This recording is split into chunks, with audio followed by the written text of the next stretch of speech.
Welcome back to the Comics Aficionados right here on Think Critical YouTube. Apparently, I accidentally scheduled the show for tomorrow, but it is not, in fact, going to happen. That was my mistake, where I got this thing all set up a little bit late today, but we're going to have a good time. We've got a wonderful panel. We've only got 5 of us here today, so it'll be a little bit more fun, but we should have a good time. We were just having a conversation about the UAP. Nobody here knows what's going on, so I guess we'll stick with what we know. And that's Comic Books. Dylan, are you here with Jimmy? He's in the other room right now, so no Jimmy right now. Why would you do that to us? We want you on the show for the cat. Well, when I can have the door open, I keep him around because he doesn't like closed doors. But if I have the door closed, he'll just be scratching at the door the whole time. Right now, my brother's in the other room sleeping, and so that's why I have the door closed. Yeah, you're being polite. Exactly. Yeah. Very nice. Did you look into the Dallas thing? Yeah, I have. I think I'm gonna go. That should be fun. So Sparrow said that while the room is limited, that he's got a spot for you, as the inner spoon, if you would like to stay with them.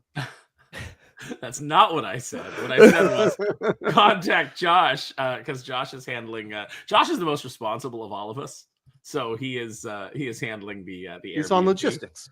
Yeah, he's got. I mean, the rest of us are just ducklings that he's got a herd. So it's not going to be an easy time for Josh this Dallas Fan Expo. But did you get to see the big movie, Dylan? I know that you got the AMC pass. You'd like to go see things. Did you go see the Brave New World? I have not. It looks awful, but I have time to kill on Monday, so I think I might go see it Monday just because I have nothing better to do.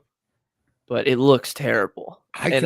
So many better things. Every decision they've made with that, they got the guy that did the show to write it, and also fun fact, if you want to look up the director in a short film he made in 2016, it's got a very interesting name.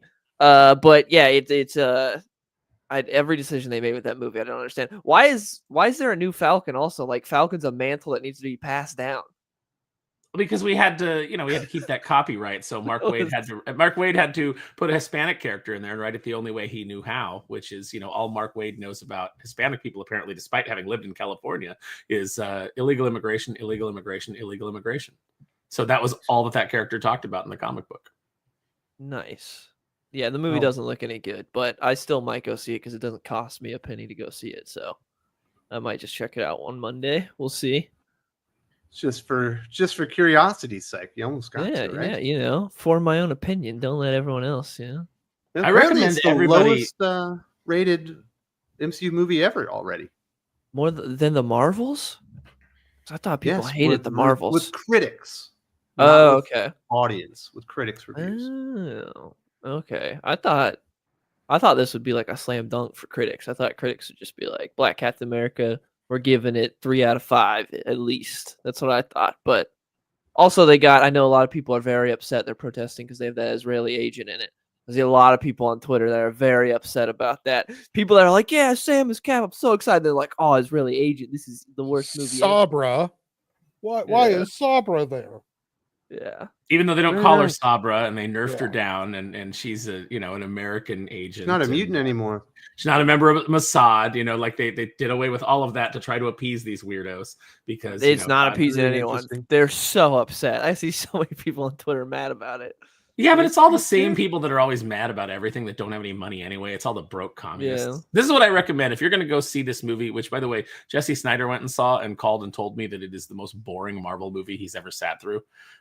He just wanted it to end. You saw Thor 2?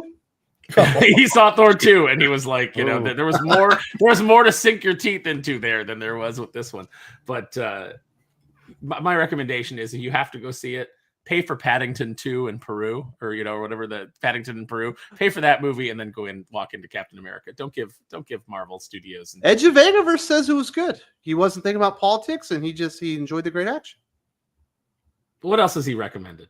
We need a list. We need a list. We need to gauge his taste. I haven't compiled a list of all of Edge of Vegaverse's comments on the show. I'm not really sure. He's giving it the seal of approval. I hear the dialogue is excruciating. Like they make sure to constantly call him Captain America, Captain America, Captain America. Like nobody calls him Sam. I'm pretty sure it's written by the same guy that did the Captain America Winter Soldier. So, which if you watch that, it's awful. That show is so bad. Terrible. Well, I think it's the same guy. Well, that's one of the 5 people that wrote it. Yeah. But that first episode of Captain America, or I'm sorry, Falcon and Winter Soldier was fine. Then after that, the entire show goes to crap. That's because they blew the entire budget on the first episode. Well, the rest it's of actually the the first scene. That's Edge of Vegaverse's very first comment ever on a live stream. So there you go. Hey. Well, welcome. I hope you enjoyed this. We're going to have a good time. Vegaverse. Welcome. Did anybody go see this damn movie? No. You guys are so boring. Why would we go see it? Why would I spend my money on that? Nothing about this was even remotely appealing to me. There you go. All right, Dylan. So what's going on at the channel? Do you have anything coming out that people need to know about? Any live streams? What's going on with the Real Comic Book Gamer? Yeah, I just posted a video the other day talking about how Batman's got a lot of good comics right now. So surprise, surprise, when you put the best talent on your on the character that's your most popular, you get some good stuff. So yeah, I just did a video talking about that. I've been really enjoying Batman and Robin. I think it's the best Batman comic book out there, Phil Kenny Johnson. And this week's issue, there's a lot of good stuff around it. But there's one moment in particular. With Jason? Yes. And when he's talking to Jason, talking about how Damian will always have the Al Ghul like legacy out of you, might never ever come. He can never be anything but Robin. This guy showing interest in him and thinking that he could be something bigger shows that he's clearly villainous because Damian could never be anything like that. I was like, it sounded so out of character. It was very contrived to get conflict for Damian to hear it, but then missed the part where Damian's going to be the best of all of us. It didn't feel like Bruce speaking at all. Yeah, but also Bruce has been high as hell for a long time in this comic, and he's not exactly in the right mental space right now. He's seeing a lot of things. He's having all drugged up. Yeah, he's being drugged visions. up. Like he turns a corner, he just sees like a giant monster holding his friends. He's just like, so I'm just taking it as. Is Jason Todd saying none of us ever loved Gotham? You love Gotham. We fought for Gotham because we thought you would love us. That was really weird because Dick Grayson certainly didn't do it for that reason. He did it because he also had his own trauma and wanted to fight for the people of Gotham. Jason Todd, the exact same thing. Now, when you get to Tim Drake, it's different. He discovers that he's Batman and wants to be beside his side because he realizes Gotham needs Batman and Batman needs a Robin to be able to do that. And he had to go fulfill that role. So I never, ever got that kind of idea out of any of them. I took that more as like Jason's perspective and him trying to spite Bruce, because I think Jason will do anything to spite Bruce. And that's what I took that as, whether that's how PKJ intended it or not. That's how I took it. Cause I'm like, okay, you have the one that was killed that doesn't have the best relationship with Bruce that's coming back. Well, yeah, all of us Robins, we never actually liked this gig. We did it to impress you. And I was like, that's how I took it. Egon said he thought the Gotham part was part of the hallucination when he said that. Yeah, but at this point too, Jason's not the only Robin that's gotten killed. I mean, didn't Dick Grayson die in Forever Evil? Yeah, but he wasn't Robin. He was his own thing then. So true. I think it's different compared to when you're a kid Robin and you're Bruce's responsibility compared to Damian gets killed by his, retarded clone in Batman and Robin, right? And Batman Incorporated. Yeah. Has Tim ever been killed? We accidentally cut you off a couple times. I was just going to say that I agree with Dylan. I think one thing we need to remember, we're all intimately familiar with these characters and the way that they think and the way that they talk, and we're, very cognizant of the way that they should be portrayed. But we have to remember that sometimes people in real life will say things that are out of character, or will say things that are meant to be hurtful or meant to sting. And I agree with Dylan. It felt like that was something meant to cut Bruce. It's like, what will hurt him?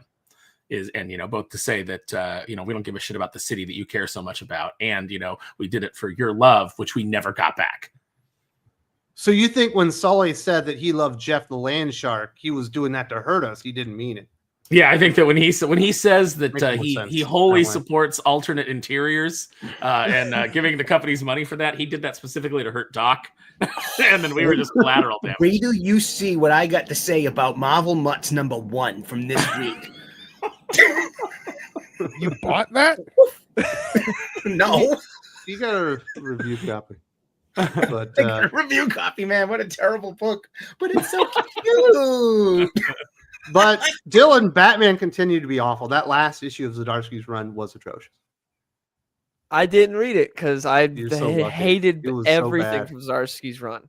The failsafe stuff turned me off so much from it, and every time I check back, like every 5-10 issues, be like, maybe it's good now, because I do think Zdarsky sometimes has the talent.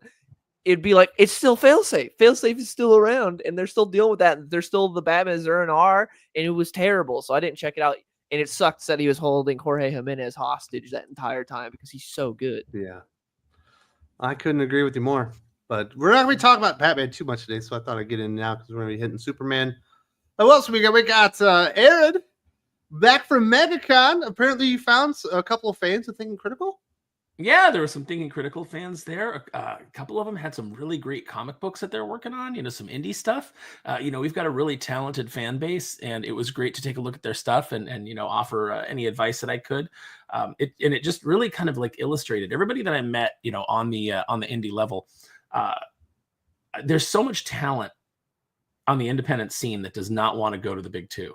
That has no luster for anybody anymore. It's actually the dumping ground for people with no talent or, activist hires, because nobody wants to take their ideas to Marvel or DC and give them to this corporation that will then treat them like Kevin Feige treated Rob Liefeld at the Deadpool Wolverine premiere.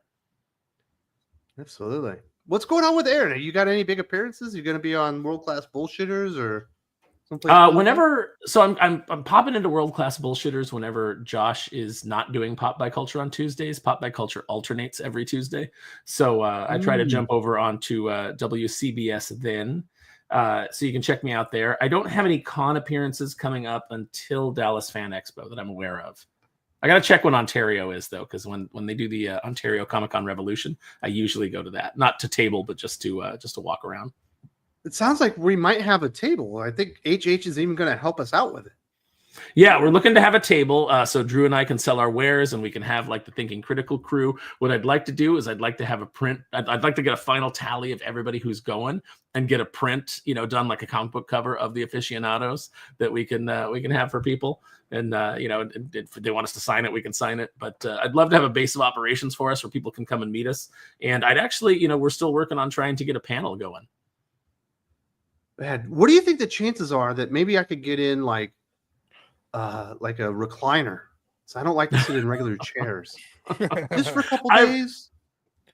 I've always thought that if I was absurdly rich, I would just buy a big booth at Comic Cons and then I would just rope it off and have couches and chairs. And then everybody that I knew could go and sit there and have conversations. VIP section. area. Yeah, people could walk up and be like, how did you get in there? I want to get in. and set it up where people can pay for bottle service. Yeah. How about an oxygen tent for day 3 when like some of the nerds are getting really ripe? When they get really gamey and they haven't.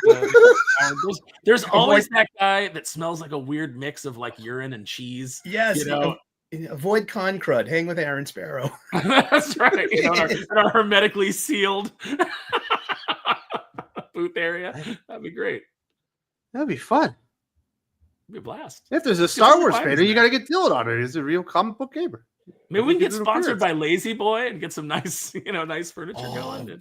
Baka lounges, just like chips and dips. We need to get sponsored by the Playhouse or whatever the strip club is in there, and we could yeah. And then we put up stripper poles, and now it really is bottle service. And do keg stands like the old days. We're our booth is cosplaying as Tony Stark's playing from the first Iron Man movie. Yes. I just watched the first Iron Man. I'm watching the entire phases 1 through 3. Is it the Infinity Saga with my 2 oldest right now? Nice. We've made it to the beginning of Captain America. My girlfriend and I just watched Incredible Hulk the other day. Mm-hmm. It's a good movie. It's a really underrated movie. It is. Yeah. It's pretty darn good. Norton's really good as Tim Roth Banner. is great. I love that Banner in that movie. So my boys didn't realize that we were even watching Incredible Hulk, and when he hulked out, they got pretty pumped up. Well, it's kind of rocking the shit, you know what I mean? Look at this dude. He's throwing people around. Boy, are they in for disappointment when it's just goofy Ruffalo up there. hipster doofus Hulk was definitely the worst incarnation of the fucking character ever. Well, the more you make it Ruffalo, the worse it gets, obviously. Yeah. It goes downhill after the first Avengers. It gets bad. Yeah. There you go. Sparrow will be. Were you on Pop Culture this week? We did. I don't remember. I think we did a show this week. Yeah, I was on Pop Culture this week. Yeah, we did Tuesday's show. So next week or Tuesday, he should be on World Class Bullshitters. Well, Tuesday they're going to talk about Captain America. So having not seen it, I don't know what I can add to the conversation. They're going to, talk about Captain. I'm sorry, I should call it like Howard, Mackie would like me to call it Captain. A lot of different things. They're going to talk about that Tuesday. So I may jump. Captain, a lot of different things, but America isn't one of them. But America isn't one of them. Yep. Apparently, at one point, like spoilers, guys, I'm going to give you a second to plug your ears. But apparently, at one point in the movie, he borrows a bunch of other different superheroes' powers to defeat the Hulk, and it's like not their powers, their equipment. Their equipment, which give them the powers. But it's like, oh man, we could have just made a Combo Man movie. Remember Combo Man? Doc loves Combo Man. Of course. I wish they'd give us an action figure of Combo Man.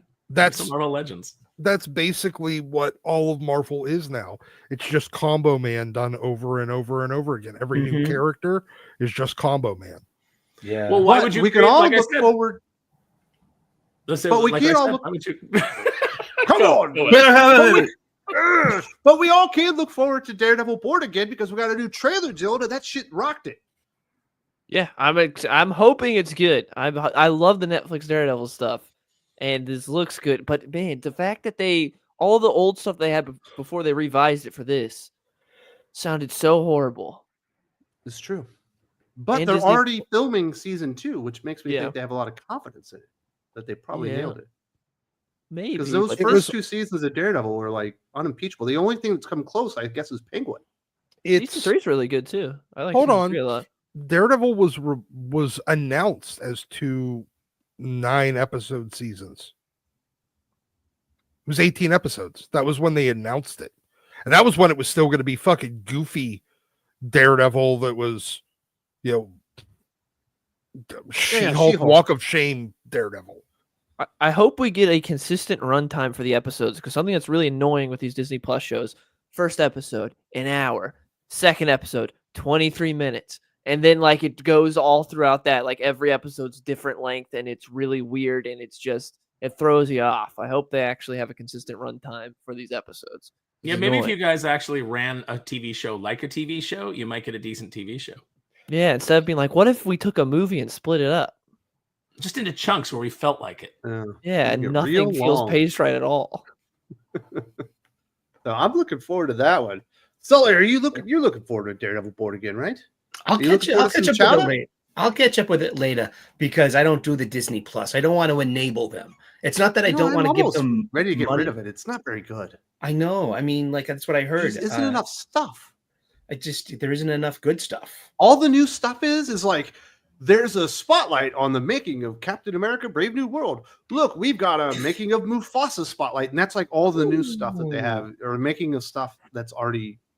You can watch She-Hulk again and be critical about it and be like, listen, why watch this a second time and it's still garbage? Hey, why buy Blu-rays when you could just sign up for a subscription to get all of the bonus features? No shit.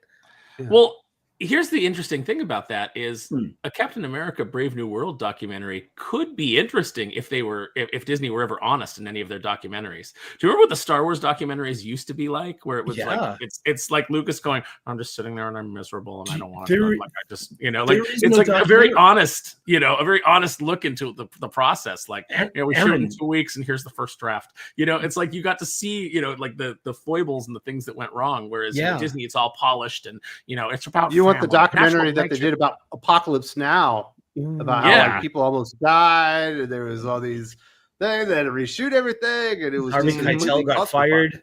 I love it when I want everything to be like. Remember when Critical Drinker used to do production hell, where he would go over every thing. Like that's what I want from a documentary. I don't want this Rian Johnson, Last Jedi. It's about family, and that's what makes it so powerful. Rah rah, PR BS. Give me the grit.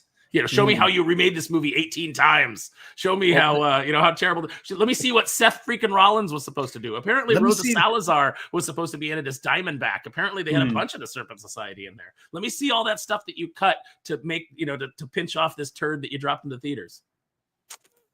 Well, director denies all that. He said they had one round of reshoots like every other Marvel movie, and that was it. There was nothing crazy with this production. It was the whole movie that we reshot, but it was just one round. Yeah, Liefeld said they reshot it 4 times, but that was, they kept announcing that they're doing reshoots. Well, they kept delaying it because they were doing reshoots. Yeah, they're like, oh, we got to do a few more reshoots, and then they delay it again.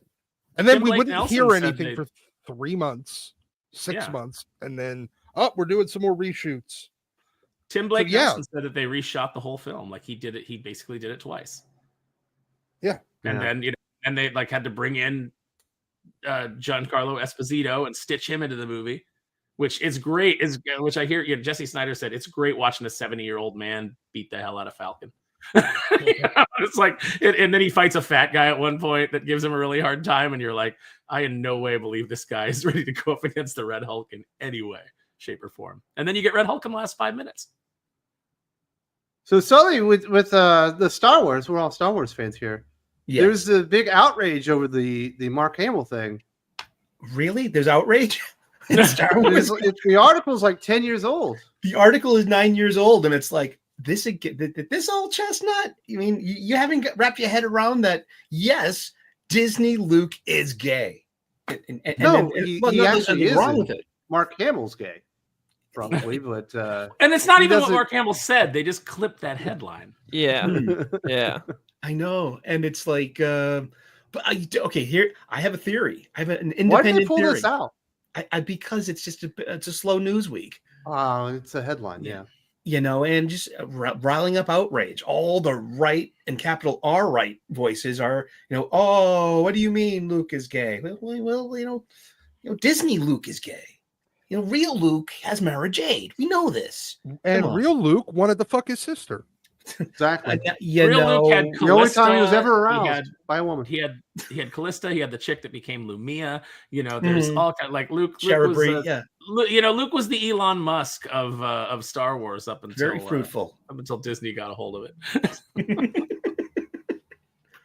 Wouldn't that be cool? Yeah, but So I don't know. Disney Luke could be gay, sure, because look at Last Jedi. I didn't read this anywhere. I came up with this because I'm a big cinema fan, and Akira Kurosawa, the samurai movies he made, were a big influence on George Lucas, especially if you know The Hidden Fortress. It's Star Wars: A New Hope is kind of almost a ripoff of Hidden Fortress. So Last Jedi is like Rashomon. Rashomon has these flashback scenes to a grape incident, and so does The Last Jedi, and that's Luke Skywalker sneaking into his nephew's tent to whip out his lightsaber and use it on his, and victimize his. It's a metaphor for that kind of stuff, and I'm like, oh my god, no one else sees that. So yeah, seriously, man, it's not the weed talking. This is me. And then the Jedi Bishop would transfer Luke to another parent. Eventually, they sent him to go be by himself. And he just wanted to die. Yeah, that's right. Exactly. Green tea mill.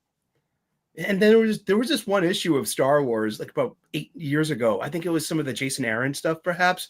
And I'm like, and it's Luke, and he's just a little too cute and chummy next to Wedge. And I'm thinking, oh my god, who else doesn't see this? They're trying to make Luke and Wedge. I'm surprised no one has been shipping Luke and Wedge yet. Well, now they will. You put the idea out in the universe, and now there's going to be weird Luke and Wedge fan. You know that somebody's writing weird Luke and Wedge /fanfiction. They are now.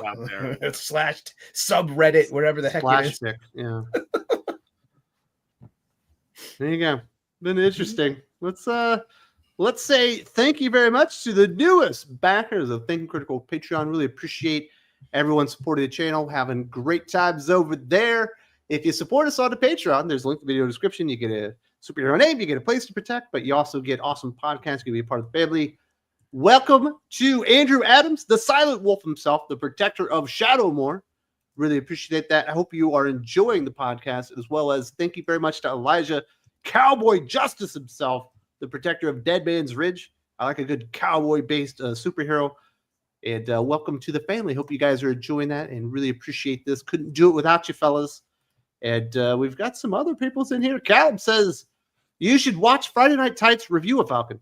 And from the leaked clip I've seen, you can tell the movie wanted to be anti-Trump. I mean, I'll definitely watch I haven't seen it yet, but I'll watch the Friday Night Tights review because I usually watch them at some point during the week. I never really catch them live, but I watch the replay. There you go. Do you think it was supposed to be an anti-Trump movie, Sparrow? Oh yeah, I mean, initially I hear that the script was all about like January 6th kind of political commentary, and and then as the tide of public opinion shifted, they kept scrambling. Maybe that's why they kept reshooting it. Yeah, Fuck. maybe just start out with a good idea and don't try to tie it into modern politics. Just go with something timeless so that your movie feels timeless. There's a lot of comic book stories out there you could draw from. I know that you don't like your creators, your writers Captain reading America, the comics Falcon stories. Well, no, there's one, and they there's one good story, which is that first one. I like That's the same thing that happened to Falcon and the Winter Soldier. They had to scrap all that because it was supposed to be about a pandemic. Yeah, they got scared of the pandemic story from the first Remender, book, and that's the thing is like stop. All these companies, they operate from a basis of fear, and that's why I always say corporatization is death, is because there's no balls behind any of these projects anymore because they're so afraid of offending anybody. Just like they had to like downplay Sabra because 12 free Palestine people that don't have any money and weren't going to see our movie anyway are they were going to pirate it. They're upset on Twitter. It's like everybody has this fear, and when you go in and you pitch something, and this is told to me multiple times and I've seen it myself, you go in and you pitch something and everybody's on board and everybody's excited, and then that one person will be like, well, I don't know, and you'll watch the fear spread throughout the rest of the room that were previously on board because everybody starts thinking, if I say yes to this and then it doesn't work out, I could get fired. I don't know why anybody worries about that because apparently nobody gets fired at these companies anymore.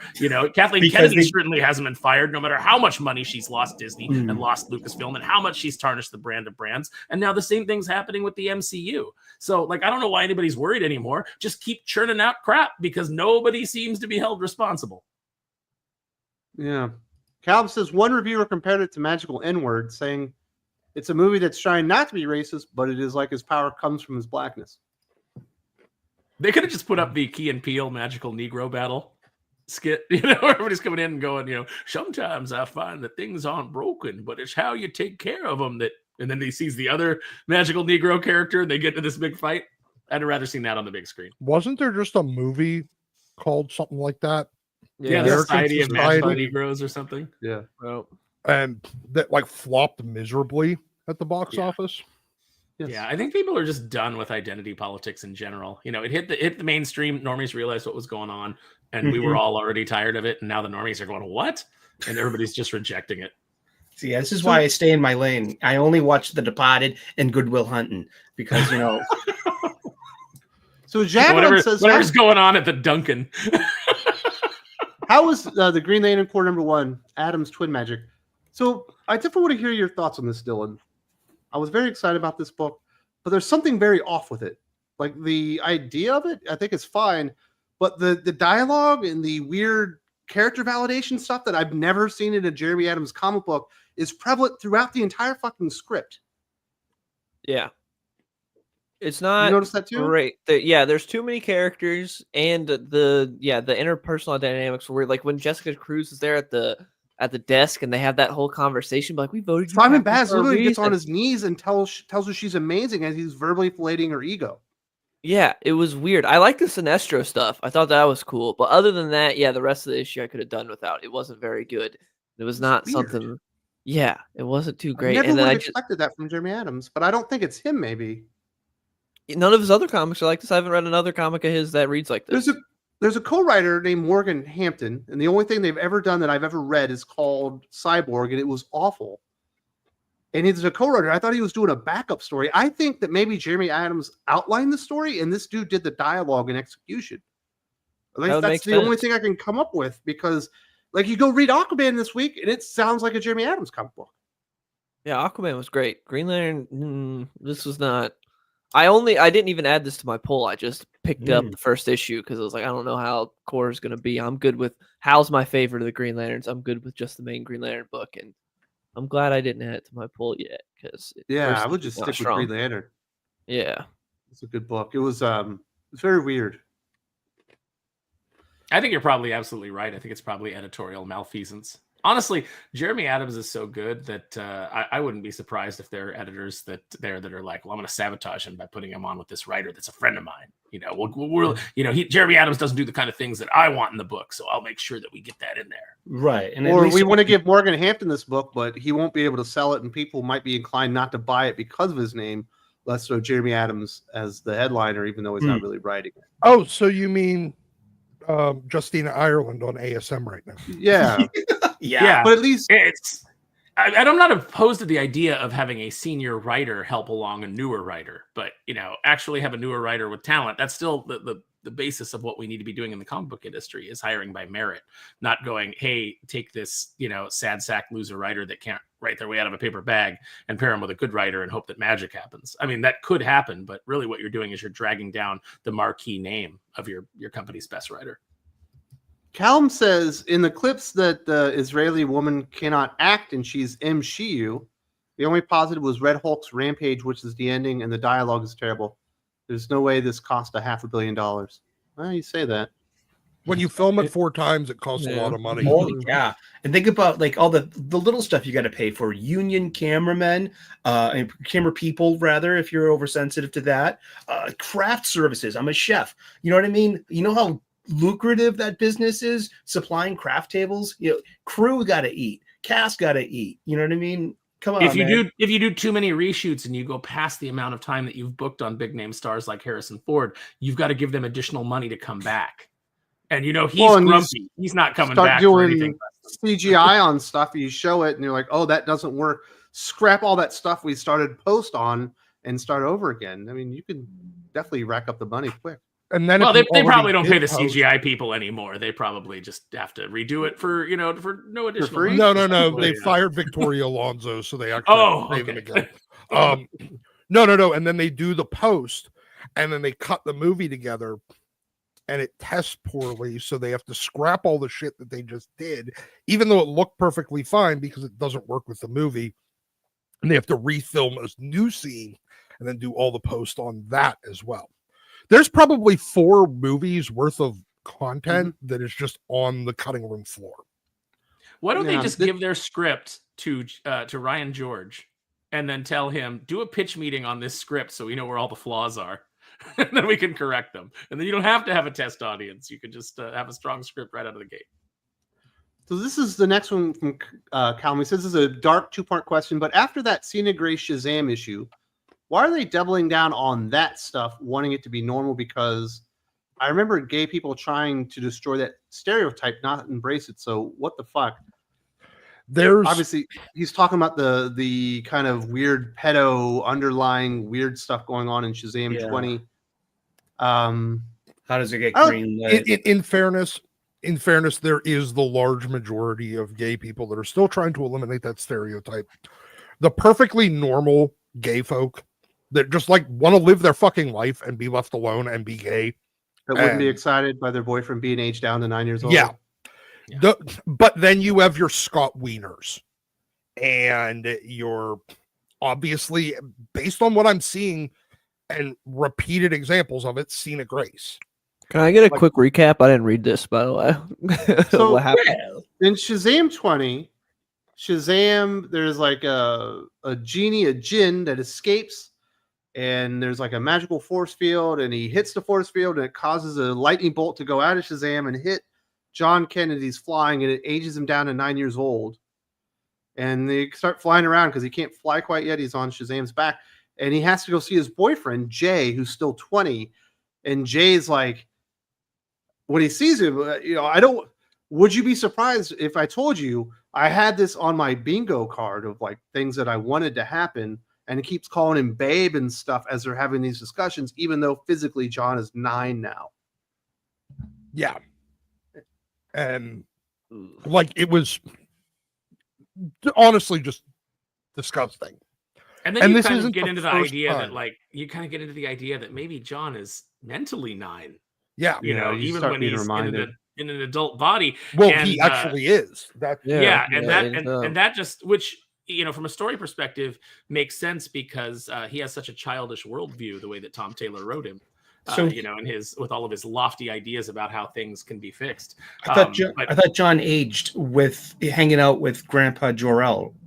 No, being no, on no. some- He went no? out with Grandpa Jarrell. He was taken by the crime syndicate, placed in a volcano, and then aged up before he returned. So he went from 9, or I'm sorry, like 10 or It 11 was like to 11, 17, I think. Yeah. So yeah, it wasn't some like kind of essentially overnight. okay. Yeah. Really? So this physically is- he's 17, but he hasn't like he Because didn't Billy has the same live thing. life in those times. Yeah. Like Billy Batson suffers from the same thing. He's like 12 years Yeah. old in the body of this 30-year-old muscle man. and there was It would be really Yeah. weird if his teacher wanted to bang the captain character, knowing that Billy was ultimately the person inside of that. You know what I mean? yeah. It'd be weird. Yeah. And anytime they've had Billy with adult women, it's been kind of odd. Like And the reverse that Jeff Johns did when he was hanging out with Courtney, Yeah. Stargirl, and everyone in the JSA was like, "Oh my God, what are you doing, Captain?" And he's like, "I'm really 15 years old. She's, you know, yeah, Yeah. yeah, exactly. But so Cena Grace has done this on a number of occasions where it gets into questionably age inappropriate relationships. And he's never like come straight out and done it as blatant as he did in this. And he's still trying to hide it. So this is what I mean. I don't think that it's gay people in general. I think most gay people do still want to eliminate that stereotype, but there are some that are perfectly fine with it. well, and we're getting into, you know, comic book writers too, which is, you know, the current crop of comic book writers is all about putting their kinks and their fetishes and their perversions into, you know, into the title. So if he does, you know, if he is really okay with this kind of thing, and he's trying to sneak it into the books, that's disgusting. Mhm. Well, and it's Can't we stupid have- on the part why of can't we DC have a- to allow it. like a normal gay couple, like Apollo and the Midnighter." You know, Not Yeah. allowed. Yeah. But yeah, we'll get further into that when we talk about the Jon Kent stuff, but that was definitely unsettling to say the least. Adam Frey, I didn't hate Captain America 4. 6 out of 10, not great, not ass. Okay, 90-minute distraction. That's almost word for word our review of One World Under Doom, Doc. Pretty much, yeah. Ooh. Yeah, that's except for it didn't take me 90 minutes. Yeah, it was more like 15. 9 minutes. Can you imagine how much Sully liked One World Under Doom? Do you know I liked One World Under Doom? Number one, it was okay. beaming. I liked it. I didn't. He It was the only thing I did not like about it was apparently Sue Storm is a Green Lantern now. You know, but with the invisible light, you know, she can make this. I can't believe you liked that art. It was Johnny Storm's fire dick. It's great. Yeah, there you go. And his mustache. I thought it was fine. I mean, it was fun. I like Dr. Doom. I like when Doom uses himself in the third person, always gets a chuckle out of me. He is so vain. If you say that you liked him riding a big Doom armored dinosaur, I loved it.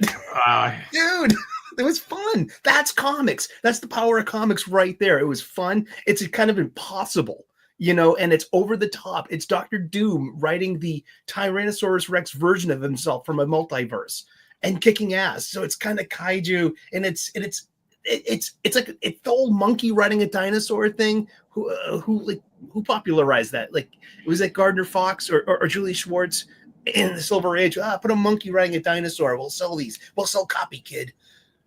a multiverse Tyrannosaurus Doom in Doctor Doom armor. Yes, it's fun. Nothing in the Marvel universe matters anymore. Sully rides again. I Does need my not. own armored. Look, friends don't let friends read Ryan North. That's always been my position. Could have been worse. Yeah, Edge Johnny of could have done Vegaverse. something with his Yeah. fire dick. Edge of Vegaverse, thank you very much for the super sticker. Really appreciate the support, brother. Caleb, Aaron, I sent you some Dino Crisis stuff in your DM. Enjoy. Oh, cool. I assume that's on Facebook, which means I have to go over to Facebook and check it out. There we go. And then he says, there's an article that Harrison Ford and Kevin Feige didn't get along behind the scenes. That's great. Harrison's a legendary grump anyway. Yeah, He's been that way he's for very 50 surly. years. Yeah. I am less than surprised. Mustache. I'm not wearing a fake mustache. Just shoot the goddamn scene. I mean, all that tension in Blade Runner wasn't fabricated. He didn't get along with his co-star, Sean Young. And she even claims he was a bit rough on her in their intimate scenes as well. They didn't have intimacy coordinators back then. And They asked him about Indiana Jones in the Dial of Destiny. He said, shit happens. That was great. So I wouldn't be surprised if they didn't get along. But Harrison Ford, still a big movie star. Baja Cat. Marvel might be bringing back Gwen Stacy. How long after she returns until she friend zones Peter, turns Les, and starts dating MJ? No, she'll start fucking Black Cat. Or Paul. Scissor me timbers. That's what I say. Like- You put her and Paul and MJ together, and then Pete can be in the cuck chair in the corner. Exactly. Get a nice throuple going on. Yeah. oh, And then- you got something, Wes. That's, We would He's really have the a great kickstand superhero. on the love triangle. and Peter Yeah. has to bring them like, DoorDash, and like they answer the door and like, and they're You can get a giggling. sponge and be sponging down Paul's forehead. You're looking a little tired there, kid. He's like, no, I don't need you to step in. You go When sit back in Paul your ra- chair. when He's Paul gotta go Rabbit- out. Taking care of this. Well, they brought her back to cuck him to Norman Osborn. well, yes, but no. But she wasn't. No, what I mean is, whenever they actually brought her back and then cucked her to the Jackal, back at the beginning of the Clone Saga. That's right. Yeah. That would be great. Peter just pouring water into Paul's mouth so he doesn't have to take a break. You keep going, champ. Gatorade. He's got to give him Hold Gatorade. up. He's Hold got to up. replace Paul's electrolytes because Paul's leaving him and all of Peter's girls. Yeah, he's standing there with the Stanley Cup with the straw sticking out. Come on, champ, let's go. Paul's like, I got this, Peter. Just go back to the corner and polish your web shooters. Yep. Matt Fisher, good morning, Council West. Movie may suck, but the soundtrack was great. Until Al Bundy marries Hellcat, make my days critical. There you go. Good soundtrack. All right. So, Doc, you hate Forrest Gump, correct? No, I hate Rudy. Oh, I thought you hated the Forrest Gump movie. No, Rudy- I mean, I how can you think hate Jenny Rudy? is the worst villain in television and film history. Yes. that's true. But But I think that Forrest Gump has the greatest soundtrack ever. you know what? I'm always torn on that and Dazed and Confused. Dazed and Confused fucking soundtrack is dope. It is amazing. Especially, Dazed I mean, and it was Confused so has a good that they beautiful actually soundtrack. did 2 volumes to it. The Crow. You The blasphemers. Crow soundtrack is very, very good, but the Forrest Gump literally grabs the most iconic songs from multiple generations and throws them into one soundtrack. Yeah. I love Beast Al Bundy. I need to get me an Al Bundy fucking Hulk high jersey. You know what I mean?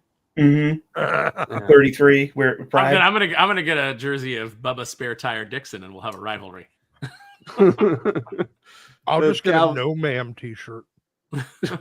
Calvin says, Invincible 3 is aired. That is true. Doc, did you finally catch up on all of it? I know you were loving Invincible 3. I watched the first 3 episodes. I did not watch the episode that came out Thursday, so episode 4. I didn't have time yet. You know what? They spent all their fucking money this season on celebrity voice actors, and the quality of the animation has gone down really fast. I mean, they spent their money on guys like Simu Liu. Is that really a celebrity voice actor? No, but they overpaid the fuck out of them because they think that they're celebrity voice actors. I would like to see voice acting done by voice actors again and stop getting screen actors to do voices. Like put that Yep. back out to screen actors or, to the voice actors that have been doing it and can actually do multiple voices, and when you do hire a celebrity, make sure that they're doing a voice. They're not just showing up and doing their voice. Well, I you don't can like you blame- trashing Chris Pratt like that. Like, that's bullshit, dude. Chris Pratt is Hey. a national treasure. He's got one voice, and that's all he's going to do. Chris Pratt is exempt from all of these, there's exemptions to every rule. with James Earl Jones, but you can Yeah. thank Paul Bettany for that. Yeah, you never get an awesome voice like you get on Optimus Prime without voice actors. No actual actor could do anything that amazing. Kevin Conroy. That's Yeah, that Mel is Blanc. the defense rests. Nerd writers like these make me question how things like Shazam having a romance with any other superheroine, it's up there with Batman and arthritis. Yeah, look, you try to so when you're doing a romance with, say, like Shazam and a female superheroine or just woman or girl or whatever, you need to either lean way into it with him still being a child and him being able to then date someone that is chronologically the same age, or if you are having him dating adult women, you need to back as far away from that. No. You don't have him date adult women. You have him date girls his own age, and they don't know that he can become an adult. That way, you avoid all the weird pedo stuff altogether. I agree there. Completely. Unless you're making big. Well, they've done it in the past where Shazam had a separate personality. The Captain Marvel character was, it was almost like Thor and Donald fucking whatever the shit his name was. Donald Blake. Yeah. He switched places. And when you're doing that, it can work, but you have to get far away from it. When they're cohabitating a body. No. If Billy's consciousness is in any way in adult Shazam, it does not work. Yeah, exactly. Right. Yep. And then he says, "What the hell is up with these activist writers and dinosaurs?" That's like a first red flag for me now. Remember on the whiteboard with the Star Wars? Because it's also random. Ryan and North. Corgis and land sharks and no, hold on. Corgis were a lot different than a dinosaur. Corgis and T-Rexes, pal. Come on. Hold on. Before Ryan North came to Marvel, he was famous for doing literally dinosaur comics. And they were awful. Oh, they were fucking terrible, but it's his thing. It's something he's been doing since long before he even started working at Marvel.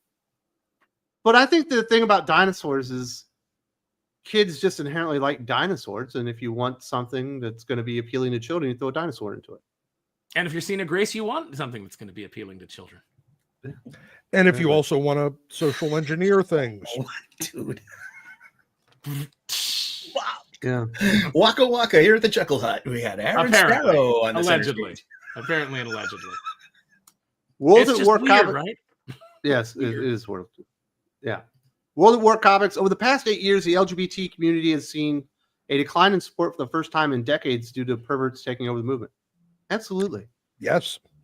I never had a negative impression about gay dudes until over the last maybe 6 or 7 years. Not that I'm against gay dudes, but I can see that there's this like little subculture in there that's just fucking awful, and that can't be allowed. And as a person that spent many years involved in, let's just say, the adult world, I saw a lot of people using sexual type things as therapy. They're looking at it as a substitute because they're not doing therapy. These are damaged people. And kink was the replacement. They used kink and whatever their kinks are as a substitute for therapy. It is really, really bad for them. It is very, very unproductive. But it's also been embraced in open arms inside that community because it allows them to grow their base. They are a very, very small niche percentage of the population. Yeah, but it paints to somebody like Josh that has to see the video of the dude getting fisted in the ass in the middle of an entire parade full of people, including children. And he's going, What the hell's going on here? And then everyone attacks him about it. Absolutely. And that's the law of unintended consequences kicking in because they didn't think before accepting them of what the fuck kind of crazy, insane bullshit these people were going to do. And after they're already in, they start seeing the crazy, insane bullshit. And they're like, oh, fuck, what do we do now? We can't kick them out. It's Well, like any other demographic of people. They end up becoming defined by the worst, yes, that's a good way aspects to put of it. the people that identify with them. So you Yeah, know, you Sully can, was just talking about comic book readers, and they smell like cheese and fucking underarms You want because the last- I there's said a couple of cheese. stinky bastards. When is the last time you were at a con on day 3, buddy? Yeah, there you go, Wes. Yeah, They No, don't but- all stink, but we're thinking about the ones of the worst elements. Aaron got a point there. That's great. I mean, representative. because fandoms are like that too. Like we're identified by our most toxic members, and that apparently represents us all. No, it And actually, that's me. and flip it. I mean, we can flip these values. It's a good cause for gatekeeping and self-policing. I mean, if we gate-kept better and we self-policed our culture better, well, maybe people would get along and not have these toxic voices rise to the top. Well, I mean, you could still push out the people that are trying to, hijack whatever community it is, whether it's a fan community or whether it's a group of people. Like I said, everybody gets defined by the worst elements of the people that are identified as part of their group. So like, Christians get judged by the Westboro Baptist Church, and the worst people that go out there and are actually hurtful and harmful. The same thing, yeah, like you said with fandoms. What's the She-Ra fandom, is for that Great that She-Ra example. show, extremely crazy. There's just all these and I'm sure there's just some perfectly normal people that just wanted to enjoy the She-Ra Enjoy the show. Yeah. But and because you 10 know what it years usually ago, comes down to? LGBT was we want to get married and be left alone. Well, okay, who wouldn't? Shit, I'm all for that. But now it's But then morphing it into something became- completely different. But then it became, shortly thereafter, it became bake the cake or you're a bigot. And then it became we want cross-dressers dancing for your children like in Yeah. school. Yeah, the And we want to slippery be able slope is real. to transition your children to a different gender without your knowledge. And it's like, okay, Yeah. we've gone so fucking far afield at this point. I don't even want to have the fucking conversation anymore. Fuck off. Yeah, the Yeah, and then slippery that's where you slope get is the real. that's where you get the pushback. Yeah, it's kind of weird. All right, let's get back to comic books. Caleb says Battle Beast is back and he's still voiced by that Star Trek guy. I'm excited for Battle Beast. We're going to have a Battle Beast comic book with Ryan Otley and Robert Kirkman within the next few weeks, and I am there for it. Well, who's the Star Trek guy on Battle Beast? I've never watched the cartoon. I don't recall Jeez, you Battle guys are Beast supposed to even be saying nerds. anything. Because he showed up the one time. You just saw him kind of... Michael Michael Dorn. Dorn. Oh, It's so Worf. fucking Worf. Oh, okay. Yeah. Great. Cool. Perfect. That's a great voice for him. the way it is. Yeah. Michael Dorn's the perfect guy for that. The only other person that I think that would be as perfect would be Kevin Grievous. Yep. Yeah. I think Or, he would have been yeah, also you- perfect for Battle Beast. Or maybe the guy from Mad TV doing his big boy voice. Oh, yeah. What the fuck was that guy's name? Who knows? It escapes me right now. But I'm excited for Battle Beast. I'm definitely going to read the comic book. I'm not familiar with Invincible, so it should be fun. R33S3M. Speaking of football, how about those Eagles, Wes? 2240. So apparently this is like Jim's alt, maybe. I think he's trying to form that name. It's awful. So Jim and I record the Hot or Not podcast up on the Patreon every week. And, we're talking this week, and he's trying to be so magnanimous. It was a hard-fought game. And, I could tell he was just gloating, but trying to be nice about it. Like he was a good That's even person. worse. I'm not even gonna try to be magnanimous. The fucking Chiefs didn't show up. And that game wasn't even as close as the Jim couldn't 22-4. even give me the respect to give me that. He was just trying to be so nice about it. It's so terrible. That was Maybe if Travis Kelce Not was a little funny. more interested in getting it done on the field instead of getting it done with Taylor Swift, maybe they could have had their head in the game. I will say this: that game was a shutout game.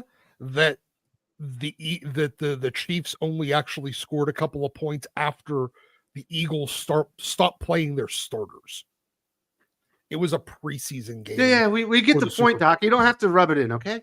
Okay, We you're get it. welcome. The Chiefs got their asses kicked. You don't have to be a jerk about it. You could be a little bit more like Jim, and be No. respectful for the fandom. Hey, I'm just trying to balance out here, man. Tevia, why is Daisy this petty and just give us the real Jon Kent? he's a symbol for the LGBT community now. He's their Superman. It was a critical node and it was a critical node that they captured in the culture war that they will never give back. Yeah, that's you'll never be able to have him get. He doesn't represent that. There was an interview this week with Nicole Maines. Didn't even call him Jon Kent or Superman. She called him the bisexual Superman because that's how she sees him.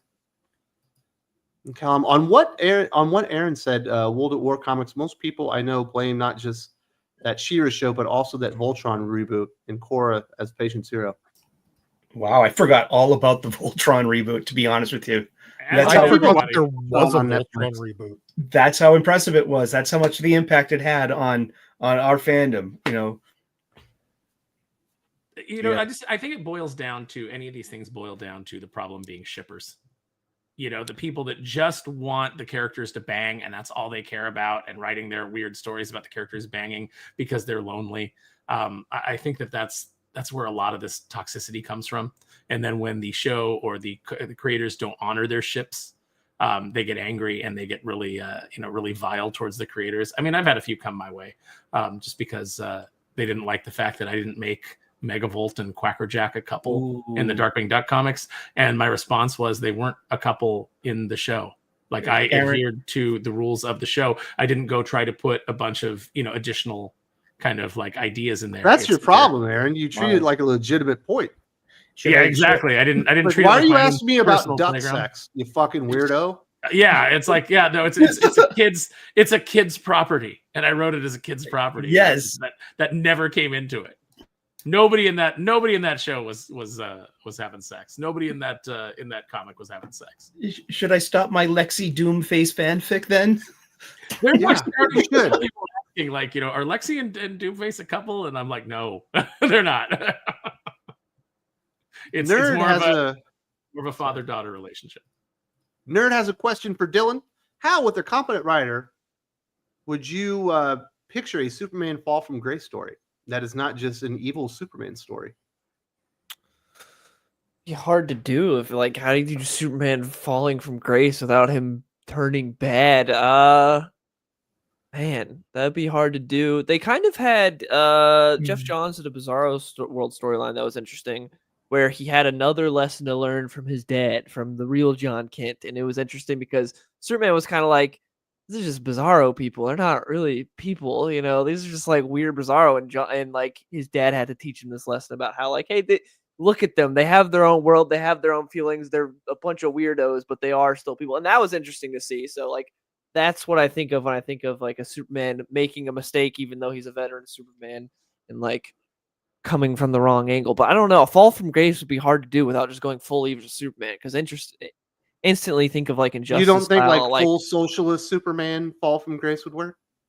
No, I think that would be terrible. It wouldn't feel like Superman though, because he is but that's not real Superman, because he is so inherently ingrained in American culture and American ideals. Yeah, that's the thing. When you go fall from grace, then it's no longer Superman. Right, it doesn't really exactly. work. It does, yeah. So it's so antithetical to the fall for it. character that it's like it'd be too hard to do. I don't think it's really possible to do. Like you could do like a certain way Superman having failings, but then the whole thing is like he learns. Like you can't have like an actual full-on fall from grace. I don't think it works for the character. I think Hater Dave in the chat has his finger on the pulse of current comic book writing, because he said that Fall from Grace for Superman would be a deep fake video of Superman misgendering someone. That's what Absolute Power was, essentially. What about kryptonite cocaine? We lay some cocaine with kryptonite, so it actually affects him. Some pink kryptonite or blue kryptonite, something to really mess But up. I love that Brave and the Bold episode. It was great, where they had Superman got infected with kryptonite, and he's just a dickhead. Like he goes to Kandor and shakes. He's like earthquake, and he's just like going around being. It's great. It's a really fun episode. If you haven't He could seen become some type of kryptonite laced junkie on accident. So you're doing like a sort of Batman Venom, but with Superman kryptonite sort of deal. You know That's what I mean? That's just Streets of Poison, Wes. That's just He needs a Captain America's super Streets of Poison. intervention. So we're just gonna get addicted to. He gets a super intervention with with both Kara's, Lois, Jimmy. Or Superman just kills his son's pervert pedophile boyfriend, gee. and then That's where things go downhill. You That's can't what unring triggers that bell Superman. now. Wow, man, you're right. John's got the psyche and emotional maturity of a 10-year-old boy. That's kind of weird now, man. I've never thought of that. Well, Jay Nakamura was already an eco-terrorist, so you might as And well. Yeah, I was make gonna it. say, like, this is in character for Jay. Mhm. So what if Superman went the Dr. Manhattan route and realized he was above humanity and humanity's problems weren't his problem, and he just turned his back on the world? I don't think that really works. That's kind of like what Zack Snyder was trying to do with Batman v Superman, which is Yeah. weird because that's not how the character not was in Man of Steel, Superman. which was so odd. Yeah, it's not Superman at all. But it wasn't even the Superman from the previous movie. Like in Batman v Superman, he's like, this is all a farmer's dream. Like my dad wanted this. I didn't care about any of this. Like, what are you talking about? In the past movie, Lois is talking to you about how, hey, the only way to save your identity is to stop helping people. I don't think that's a possibility for you because you just keep helping people. This is who you are. And then the next movie, he's like, I never liked helping people ever What because am I I'm an doing? alien. I'm not a real person. It's like, Yeah. what do you mean? I don't know if anybody's realized this yet, but Zack Snyder is not a good writer. No, he's No. not. He's terrible. Netflix is realizing that. He needs to become Isn't it amazing how Kryptonian nationalist. people talked about Rebel Moon for 2 days, and then it just immediately fell off the cultural zeitgeist. Yeah. Callum says, Wes, I will send you a link to Battle Beast in your DM. Well, thank you. I appreciate that. That would be cool. And Mr. DC Comics, what is DEI?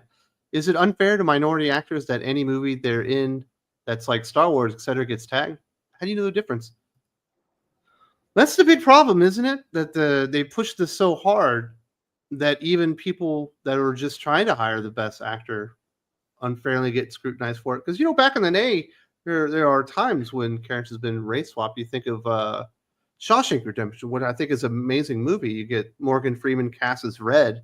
If you read the book, and it is an obscure book, it's not something that everyone knew, but Right. he's an Irish dude, certainly a white dude. But it works because they went out there and they found the best actor for the job.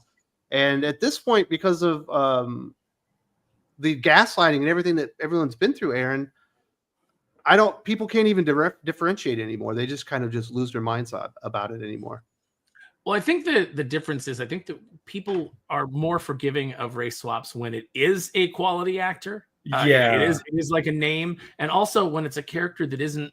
There's no iconic representation of that character. Yes, in the book he's Irish, but he wouldn't have 40 years, 50 years, 80 years of that character being portrayed, in one way. And it was an obscure Stephen King book. Very obscure.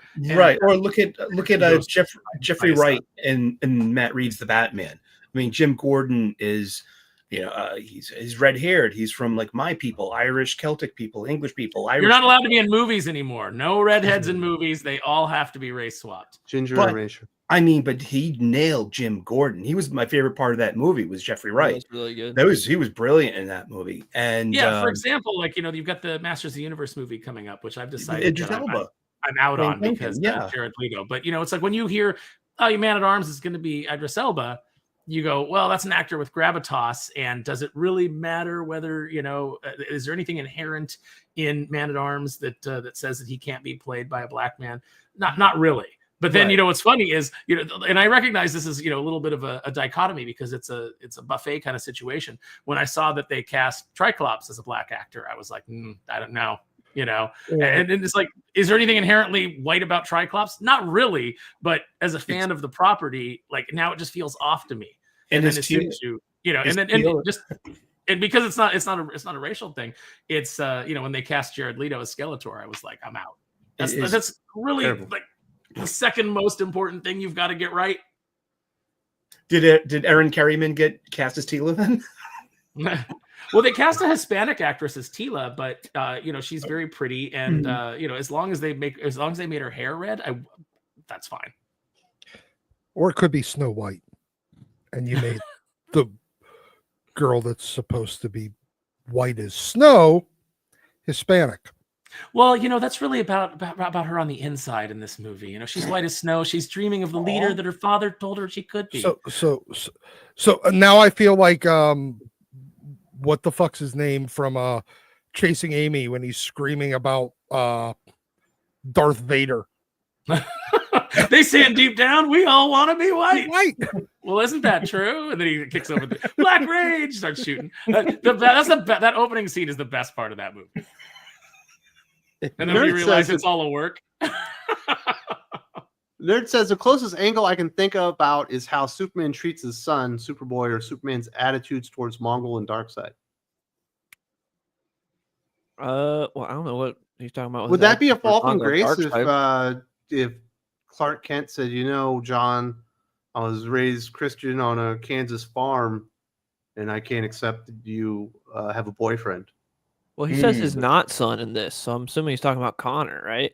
He says, his not son, yeah. I mean, that would be a heel. He is a clone. That's not a real person. It doesn't matter what he does to Connor.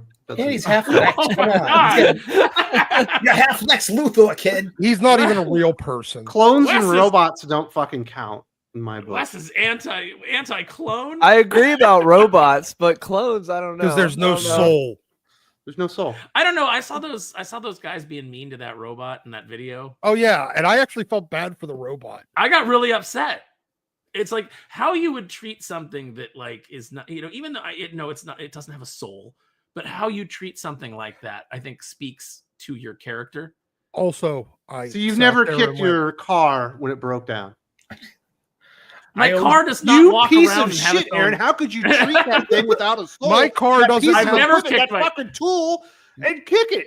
I've never kicked my car. I've never kicked my car. Piece of I always feel guilty when I swear at Siri. Also, I'm sitting there going, "Do you want Skynet? This is how you get Skynet." Yeah. Well, I mean that's true, but no, it's like when something breaks and you throw it on the ground. But if it's Herbie from the Fantastic Four and you're like throwing it against the wall, then yeah, you're a piece of shit. If he's not working right, yeah. No, you don't. Let's build a better robot. I don't care about robots or AI or none of that, but I spent too much time with like clones in Star Wars video games where it's like those are the bros. No, those clone troopers are all fucking. Spent time with Delta Squad and Republic Commando. I can't be cheating those guys. Just remember, everybody, the soul comes from the penis. What? It has to get shot into the egg in order for you to get a soul. So the soul comes from the penis. Welcome to the Gospel of Duck. To the clone. There you go, nerd. I'm sorry this went in so many weird ways. This whole show has gone in a terrible direction. But yeah, no, I don't think anything with how he treats Superboy or Mongol and Darkseid can really contribute to a fall from grace. Like Mongol's a terrible person, and Darkseid is pure evil. Darkseid is the literal devil. Yeah. Yeah. Yeah. That was fun. Let's get into this Jon Kent Is Finished stuff. Now, Dylan, you were unaware of what happened to Jon Kent in Shazam number 20. And that's on top of all the stuff that's already happened to John, where he was a member of the Super Sons. We were seeing him grow up with Superman, gets aged up, Michael Bendis, goes out into space, gets taken by the crime syndicate, aged up, gets brought back down. That wasn't enough to ruin the character. We had the Jon Kent, Son of Superman, whatever that stupid fucking book was, from Todd Taylor, has to come out as bisexual, has to question everything his father's ever done and say that it's not essentially heroic. Gets in this relationship, obviously, with Jay Nakamura. He's basically a Pride Month variant cover model. He's not really a character. So not only have all that stuff and the Shazam 20 stuff with the pedo shit on top of it, we're getting the Secret 6 issue, and if there's an interview with the creator, Nicole Maines, that book, now it's not going to be Jon Kent, but he's the star of the book, essentially, because he's the main character, the only character anyone knows. We're going to get to see visions of the bottom surgery of Dreamer in the first few pages of that. Like, I just don't think they could ever do anything more to make the character meaningless and almost like a toxic brand, if you will. What do you think, Dylan? Yeah, now they're changing his name to Super Son as well. Yes, so he's no gone longer to Superboy. a third. But even though he hasn't really been associated with Superman at all, he's just been through the ringer. It sucks because he was such a great character when he was first introduced. He was very interesting. It opened up so many, because we always talk about how stagnant these characters get, how they're just stuck in this cycle. Well, Superman, there's something new with Rebirth, and we had in the Road to Rebirth when John first came in through Convergence, and we had this new character and had this new family dynamic with Clark and Lois. It was really interesting because now Superman has something to worry about. people that criticize Superman talk about how Superman's not interesting because nothing can ever happen to him. Well, now he has a son that a lot of things can happen to it. He has to worry about. It's very interesting. We had that for a little bit, and then Bendis came in and ruined it in the dumbest way possible because Jor-El took him on a space adventure, which was weird because the last time we saw Jor-El, he was a supervillain that was manipulated by Dr. Manhattan trying to destroy Superman and his world. So makes sense to send your son with that guy on a space adventure, and then he gets tortured and aged up. And you could have undone all that until they made him gay. That's when there's no turning back because you can't do it. But part of that, though, was it's like, you can't do that because then it'd be like whoever he's with is a pedophile. But then they did that. So now it's who knows. But we're at the no turning back point now. John's been ruined. They have no idea what they want to do with him. He's with Jay Nakamura, but then also in Absolute Power, they had him fall for the trans character who also writes the character, which is that is based on them. Yeah. And it's I don't know it's Dreamer. Yes. Yeah. So the I don't one we get to start by watching genital mutilation of.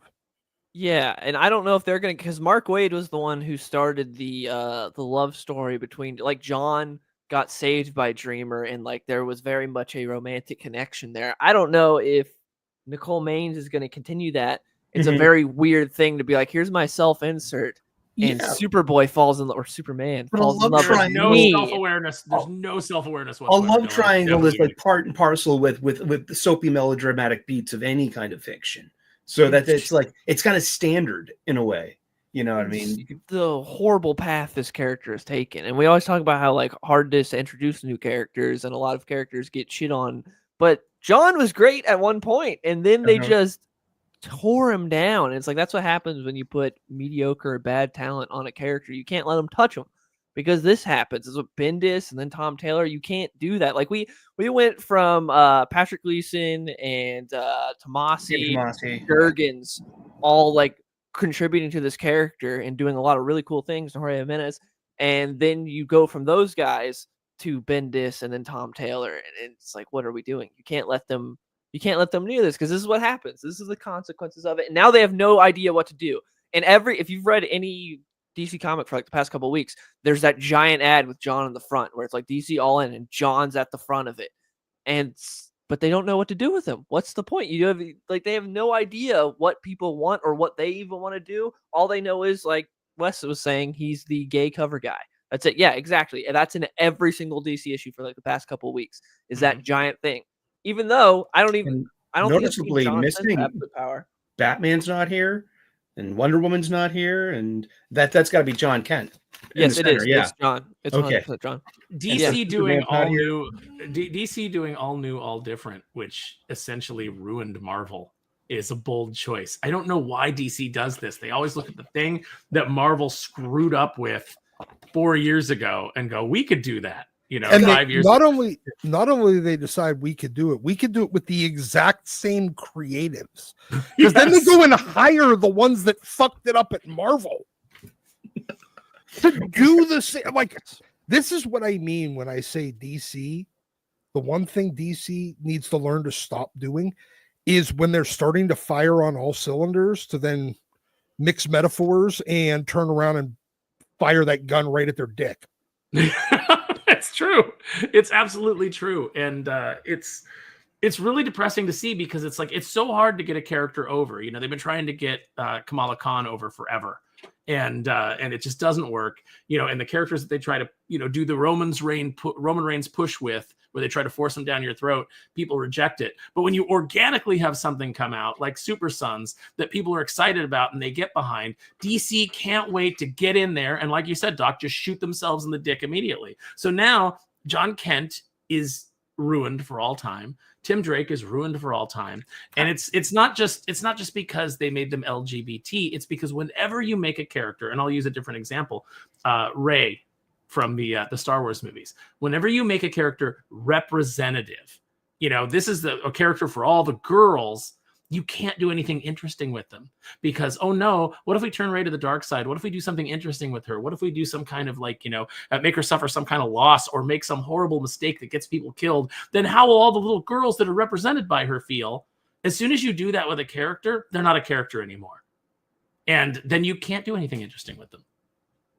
It's so weird that they clung to their guns with Bendis because no one liked the age up thing. When Bendis left, there was no like, oh yeah, this is a great decision he made. Everyone really loves this legendary run he had. It'd been so easy to be like, yeah, no one liked this. Let's switch it. Instead, they're like, no, here, Tom Taylor, continue what Bendis started and keep going. It's like, why are we doing this? No one wanted this to keep going. It doesn't make any sense. We've retconned, a lot of other things. Why not? Exactly. Look at New retcon this? X-Men. As soon as that was over with, Zorn wasn't Magneto anymore. Zorn, Magneto could never have committed those atrocities. You know what I mean? No, he was never Zorn. It's like, especially because the fix was right there because John came back from the from what was it, Earth 3, and you could have easily been like, oh, actually, that's evil John. Real John's still tied up there. That's evil John that came through. It's like, boom. So easy, such a simple fix. But then Tom Taylor wouldn't have been able to use it as a vehicle to try to win a GLAAD award to get himself onto some Hollywood shows, and that's really what it was all about. Maybe, just maybe, a good writer with a good story can unring this bell. I love the Earth 3 idea because that works because this Superboy, this Jon Kent is a highly traumatized individual, and they've done nothing. None of the writers have done anything to plumb that his psyche, because he could have an amazing heel turn, even better than Superboy Prime. He was tortured. You by can't though because he's representative now, so you can't have him for be years. evil. That's never been unpacked. The fact that he was tortured by replicas of his parents from another world.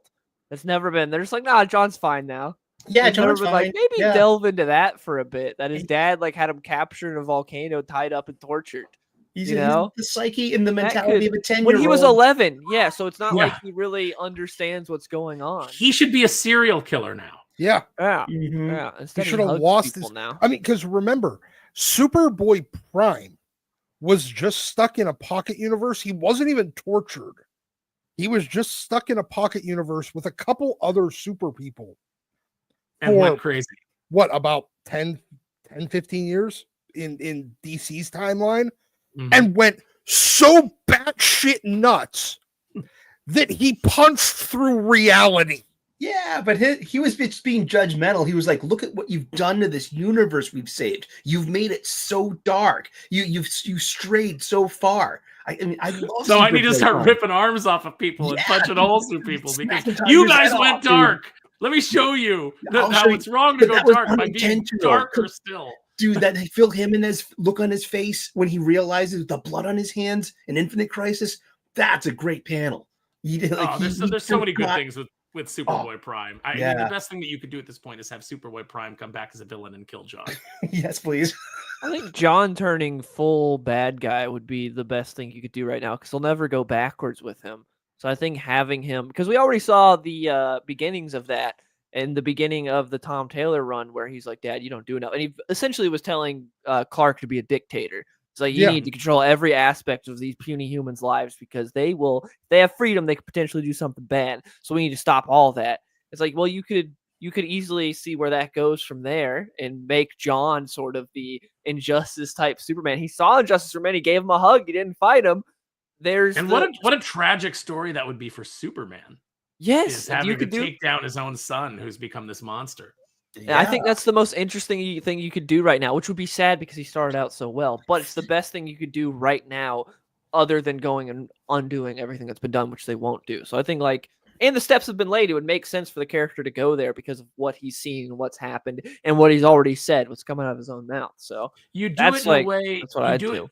Yeah, you do it in a way that you have Superman have to take him down. He's got all that guilt about I failed my son, but you have something in the story that basically resets it. So he gets John back, but he gets John back at that moment before he went off and was tortured and had all those terrible writers do those terrible things to him. That's who really tortured him was Bendis and Taylor and everybody, and now Nicole Maines.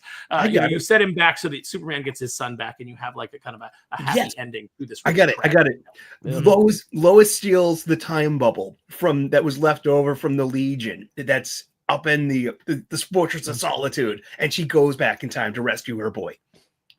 The mother, then you get a good girl. Then you know what? It checks all the boxes. You get a good woman power story out of it too.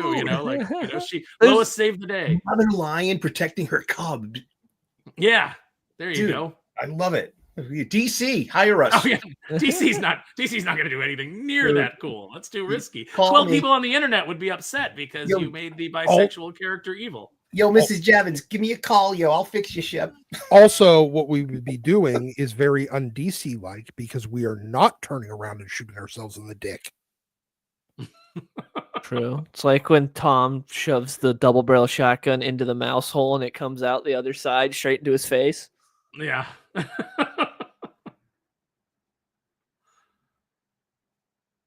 You with us, Wes? You coming back? Hello. Wes, you're muted. No, I'm actually doing a task right now, so you guys continue having this great conversation because it's been Alright. very enlightening. Oh, So okay. I'm just listening. That's great. Yeah, Fly on the wall. I think that Some would of be the best interesting. stories come out of fixing other writers' mistakes. Yes. That's how we got Green Lantern Rebirth. Mm-hmm. Yeah, Oh, that was great. Flash forward, I think the best thing I've ever read from Scott Lobdell, where he's doing fixing Wally West, was really good. Yeah, fixing what happened with Heroes in Crisis. But there's so many different ways you could fix John in the end. You could have Booster Golds being a big part of the new Absolute universe and everything, with him going over there. You could have Booster Gold help out. You could bring back the Legion of Superheroes. Anytime Superman teams up with Legion of Superheroes, it's fun. Yeah, bring in Wave Rider. You could make it a big. Yeah. You could actually make it a big event that you built over time, and then you don't have to do like here's the all the crossovers and here's the main story in this main book. You could just do it throughout the Superman books, but make it affect the entire line, and or at least show the repercussions of it. And you could actually do a really great story. But what you would need is an editor, an actual editor that cared about their job, to sit there and sift through everything and make sure everything was consistent and make sure everything was firing on all cylinders. And then you'd have to have actual writers that could execute it instead of just trying to execute their own activist agenda. Which is hard to do right now. Boom! Seriously, screw your activist agenda. Holy shit! Where's the Tylenol? Eddie, if I woke up with my head sewn to the carpet tomorrow. Have someone kill Jay, sets John off, gets upset that his pedophile boyfriend's dead. I still want Jay to turn out to have pink kryptonite dyed hair. Ooh. Yeah. Well, here's what you do. Oh, To set John off, you don't kill Jay. You have Jay betray John. by And like then being a he's pedophile. on top of it. Yeah. Well, I don't know. Like, it's By having him accidentally say Shazam and then bang him. I was gonna say like he bangs Damien, and that's what makes him all upset. You're worse By than the the way, shippers, a bunch of you. How sick is it that this is like when we look at these two characters now, this is what Cena Grace has stitched onto them, whether intentionally like trying to slip that into the characters, no pun intended, or through the law of or unintended just by consequences. incompetence. But either way, like it's like, why is no one questioning this? Why is no one taking this to task? Why did no one on the editorial team say, hey, this is kind of weird what you've done here? Did you realize? Reddit was like, oh, this is in character for Jay. Because Jay's That's like probably been true. a horrible character the whole time. Like, oh yeah, I can see Jay being a pedophile. Yeah, Yeah, that lines tracks. up. He'd be Yeah. into this. Yeah. All right, I'm back. Crazy, though. It went off the rails there for a minute. Well, Not you really. leave us to our own devices. Yeah. Really? Have to be like, guys,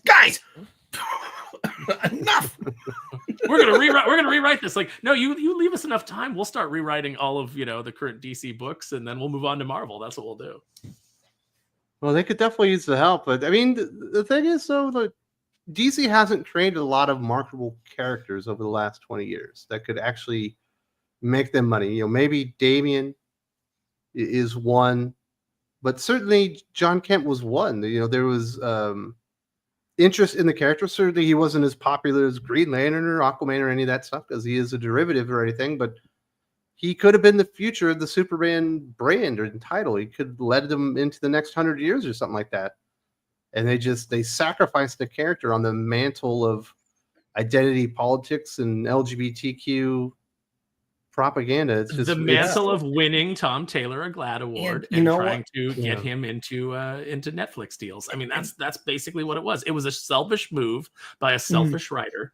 It contributed nothing, added nothing to the character, added nothing to the DC universe, and in fact took away and made something unmarketable. It's the same thing that Megan Fitzmartin did with Tim Drake. Yeah. Selfish writer, wanted their fanfic recognized. And essentially, anytime you're a writer and you have a story idea, you're asking this corporation to recognize your fanfic. I understand that on some level. But when it's tied into the core of the history of the character and it's not a radical departure, it's not a complete 180 change to the character that you want to make just because you want to do that, then it's actually storytelling. What's that say? Cui bono? Who benefits? There you go. Yeah, it's actually from Earth 3. Every editor at DC, every editor at Marvel, when a writer comes to them with a radical story change like that, should be asking the question, how does this increase the character's profile? How does this make the character more marketable, not less? How does this make us money? Well, I think the illusion was in the whoever was in marketing that's selling the trend in publication that here we need our Pride, we have to really over celebrate Pride Month. It's an event now. You know what I mean? It's a part of culture now. You know what I mean? And this is, I think, periodical publications across the board, that push the message, in my best drinker voice, the message, God bless you, drinker. Yeah, so they can have variant covers that are more marketable because now there's a Superman character. But I think it's a trend that's coming to an end. I really think it's going to be less and less you're going to see over time. Maybe it's the new administration, and maybe it's just a reflection of what they think the winds of change. Well, guess what? The Bud Light thing taught us a lot of things, and but they didn't learn any of those lessons. That's the problem. DC Comics certainly doesn't appear to have, but not Marvel. DC. Look, the comic industry unto itself is incredibly slow to adapt to cultural change. The comic book industry used to be full of leaders. They led the trends and they established what was going to be cool. And now they're just following everyone else, and they have no idea of what they're 100%. Because you hired a bunch of hacks, because that's all the industry can afford anymore, because they keep shrinking their readership, and then page rates get cut, and page rates weren't great to begin with. Page rates get cut. So what do you get? You're not going to get talented writers anymore. You're going to get people that just want to do it. And the people that just want to do it and don't care about the money, the broke communists that want to come in and, push their agenda. That's what they're about. They're about pushing their agenda. They're not about telling a story. They're not about elevating these characters. They're not about honoring what has come before them. They're just all about their own needs. It's a narcissistic and, corrupt generation that is, completely brainwashed and completely adherent to the message that just wants to get that message out there and force it down your throats and take things away that were cultural touchstones, critical nodes and infrastructure. It's about capturing that in this culture war. And I don't care about fighting a culture war. I care about telling good stories that honor the legacy of the things that I love and the people that have come before me. And that's the difference, is there's not enough people in the industry that have that mindset. Not anymore. Well, I think additionally, you have to look at it as the reason why they are so slow to adapt to the changing dominant culture is because they're not leaders. They're not willing. They are strict followers. Sheep. They are absolute sheep, and they are perfectly happy to create more slop for the other sheep to consume, but they don't move until it's safe anymore. Ale has a really great point. Ale says immutable traits are not heroic. Heroics are heroic. No, they're really not. But they won't move until they believe that it's safe. And they're not convinced yet that, mostly because they've all ghettoized themselves onto blue ski.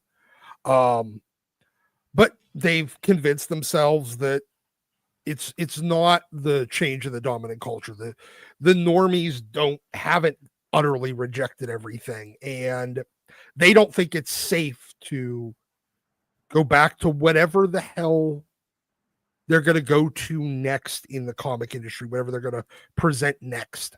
And they're cowards because they're afraid that the 12 psychos will yell at them. The comics industry is it's about to change because we're in the midst of an extinction level event with Diamond's collapse. And Diamond ain't coming back. They're selling everything off on March 24th. They're auctioning everything off. It's over. So, a lot of companies have jumped over to Lunar, but a lot of companies, Diamond isn't going to pay any of those companies that they owe money to. It's probably not going to happen. A little bit of stipend of money might go out to a couple of companies just based on the bankruptcy settlement. But, there'll be big companies first, though. Yeah, So the big companies go first. And Random House. Yep. And honestly, I don't even think Penguin Random House does, because Penguin Random House already has mechanisms in to collect from the publishers.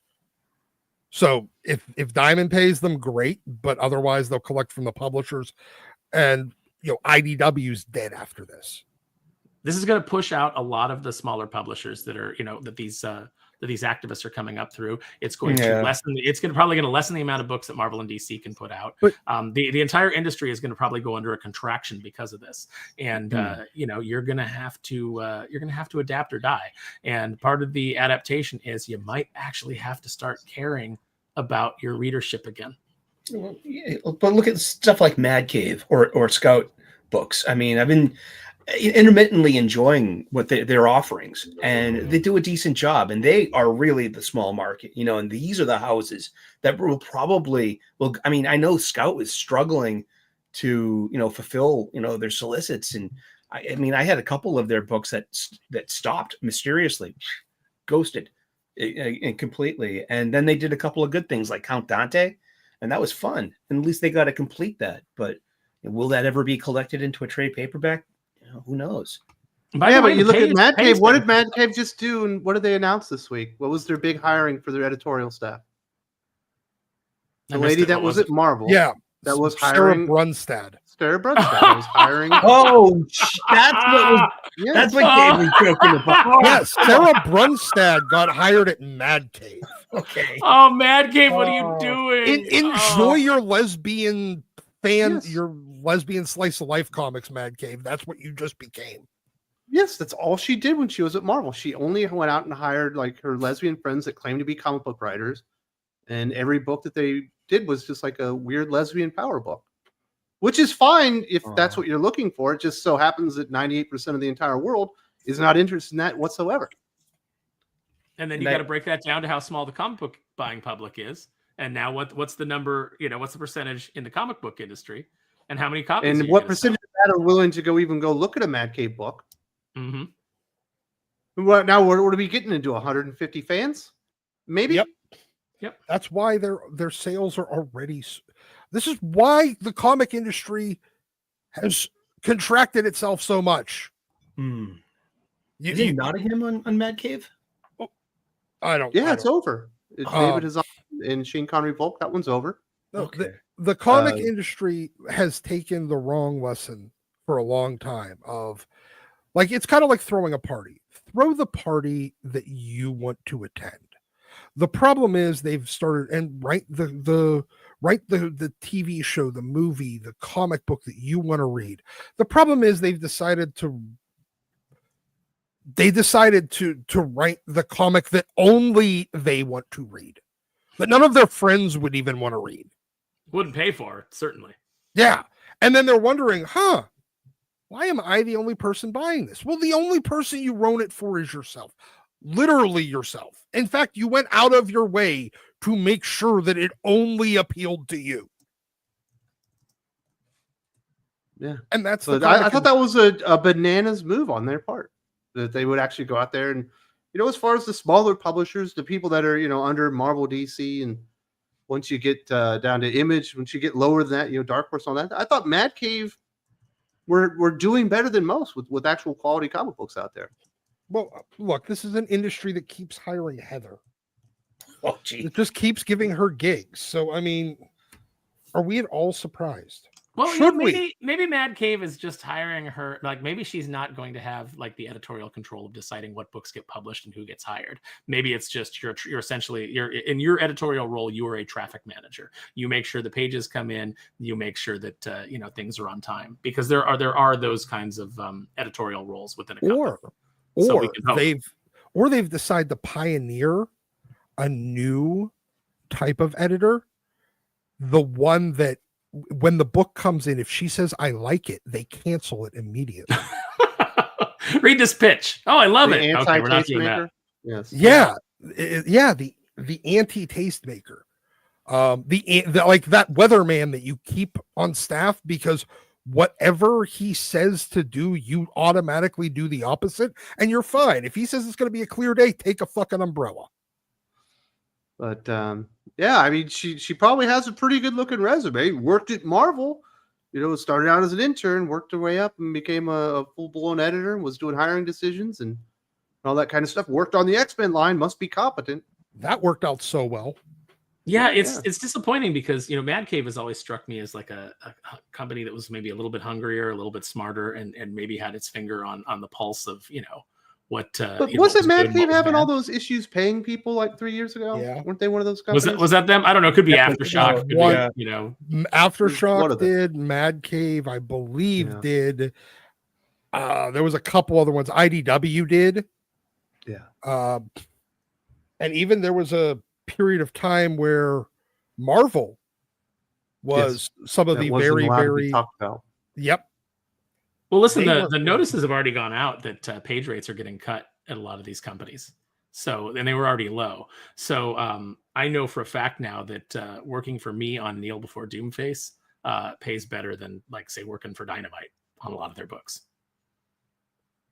What does that tell you? It tells you the bar's really, really low. Yep.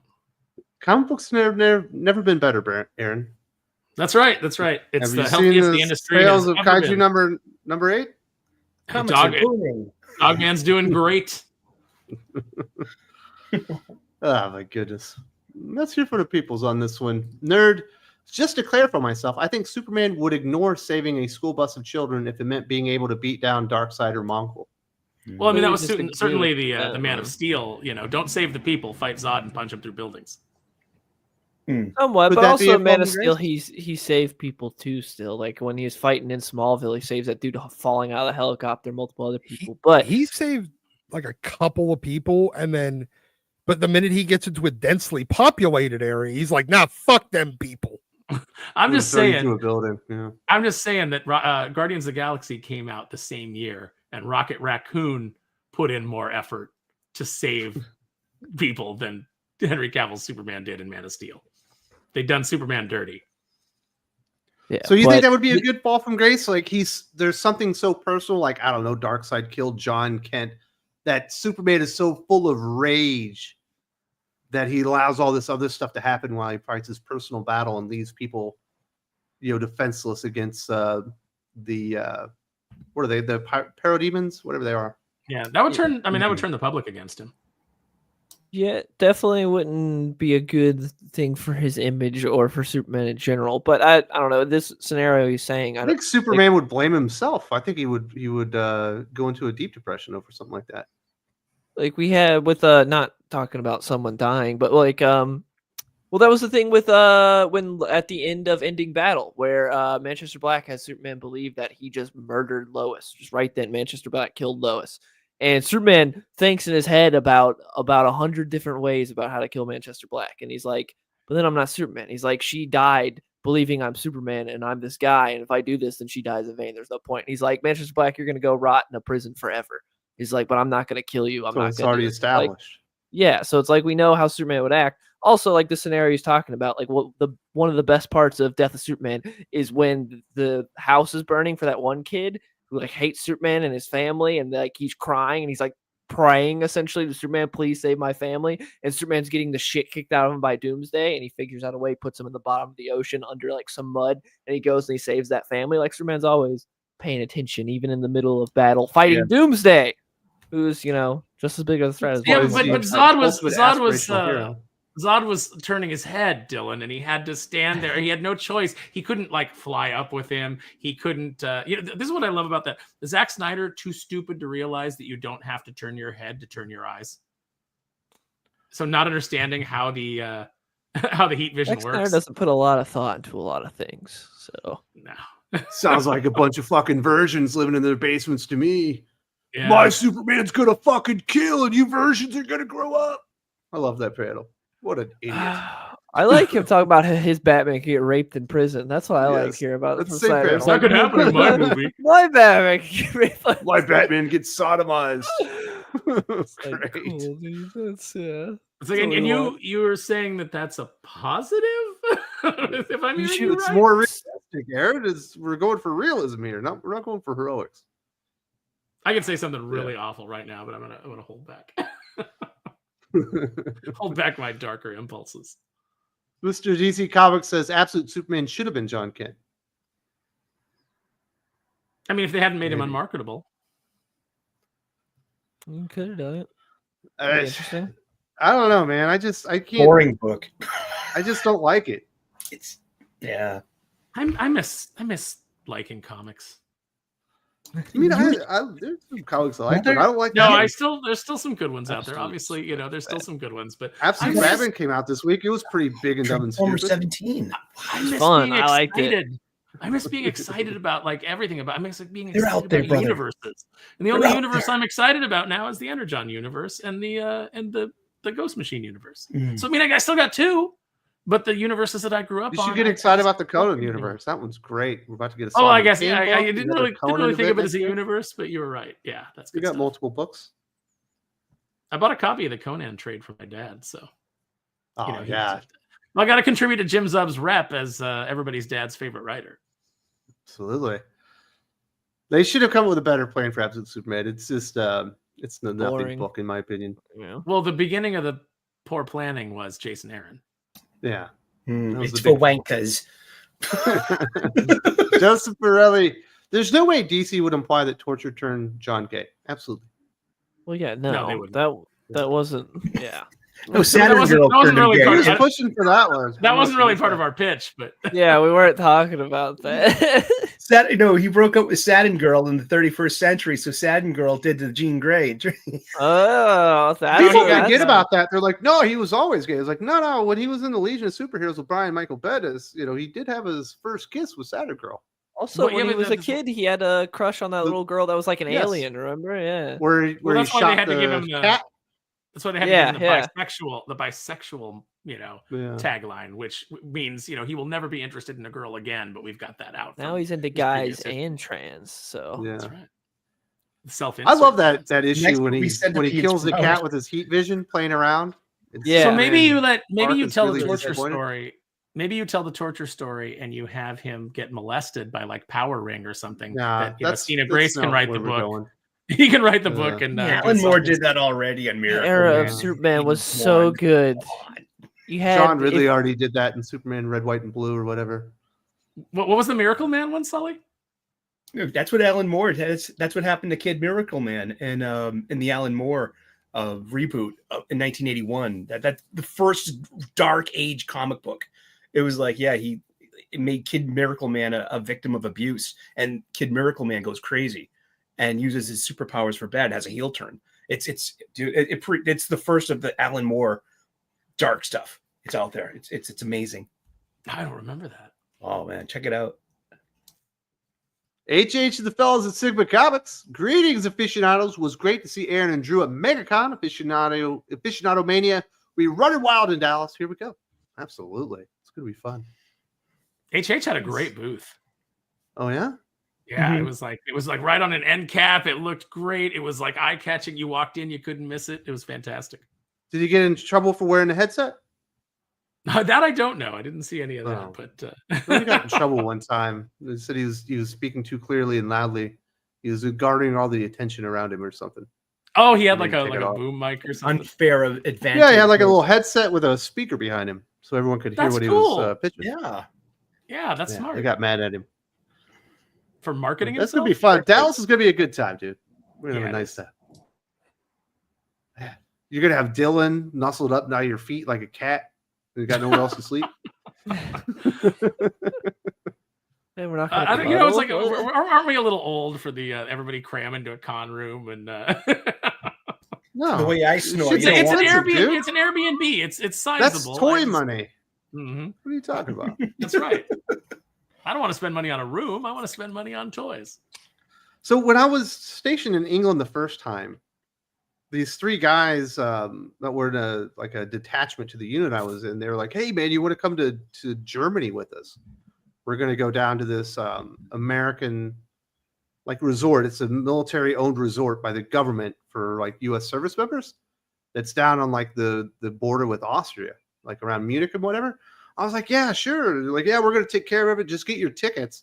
And when we get there, these guys, there's 4 of us. They got one room with 2 like single beds.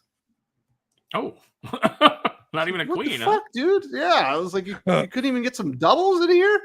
And so I ended up like cuddled up with a guy named Doug Barton. And I know him way too well at this point. But we went skiing. It was fun. But I didn't enjoy that. It was not. You put some pillows down. You get some extra pillows from room service. You make a dividing I was too line. young. I didn't know. I went with it. You woke up and you said, where's your other Where's hand? And he Were said, you "Between the two big pillows." spoon or the little spoon? Those are pillows. Those are I think pillows. we were alternating spoon stock. It's as Oh. I recall. A little equity in there as far as the spooning. As long as the spooning doesn't lead to forking, you're fine. Yeah, we didn't get to the fork. Nerd says, is the animated Superman not Superman? He is Superman, but in the animated universe, it's completely different than the comic universe. Right. Like G.I. Joe the comic book and G.I. Joe the cartoon are the same idea, but completely separate timelines in history and canon. And therefore, the characters also deviate from each other some more than others, right? Yep. Snake Eyes was not cool in the cartoon, where he was the coolest in the comic.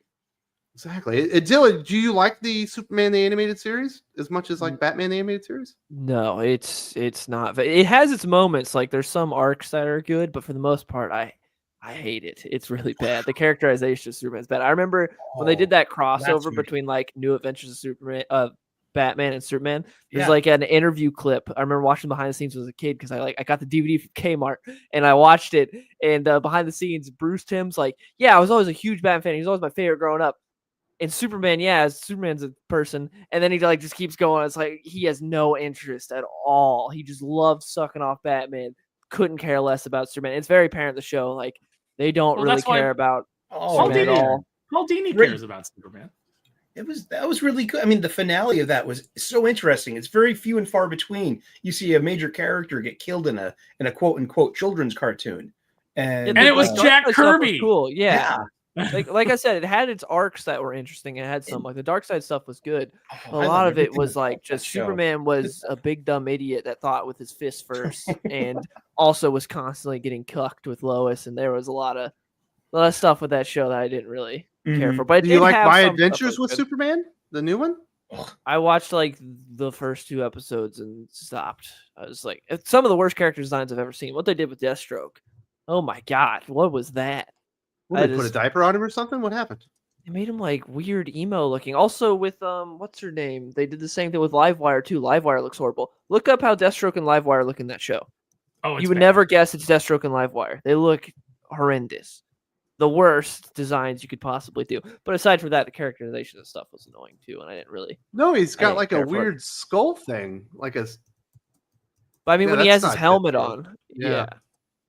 And then when he doesn't. Did you see Livewire? I have not seen Livewire. Look at Livewire in the show. Look at how Livewire looks.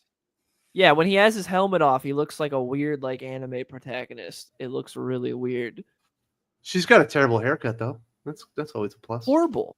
And also they race swapped her and she's got her design girl really mullet. Weird. Yeah. I don't understand her design. This is up there with it's made for modern audiences, Dylan. This is like what they did. Well, it's made for Dylan. He's the modern audience, right? Yeah, dude. Apparently, it's like what they did with OMAC with Grant Morrison's OMAC. Remember? That's what these designs remind me of. Good voice actress, though. Man, that OMAC was awful in that Superman and the Authority or what's in that book. That whole series was terrible. They made her a fat, dumpy lesbian.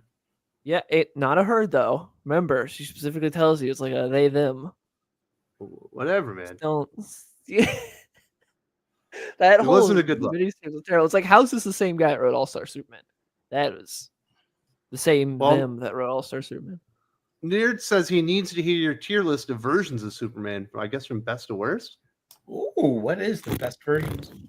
Superman? Well, for me, I love the Jeff Johns wrote my favorite version of Superman. I love that. I love Jeff Johns' characterization. All Star is really good. I love All Star but each day I grow to like it less because of how every time anyone who's working on something Superman references All-Star, it's like All-Star is great, but there's so many other Superman comics out there. But Well- Jeff Johns at the top. As far as animated versions go, I love there was a freaking Saturday morning cartoon called Superman Legion of Superheroes. That's probably like my favorite of the animated versions. I thought that one did really good, and they had Is that better than Period Snap. Super Friends? Because Super Friends was pretty dope. Super Friends is all right for what it was. All-Star Had a Come good on, characterization, of Superman, but not. Had a good theme song.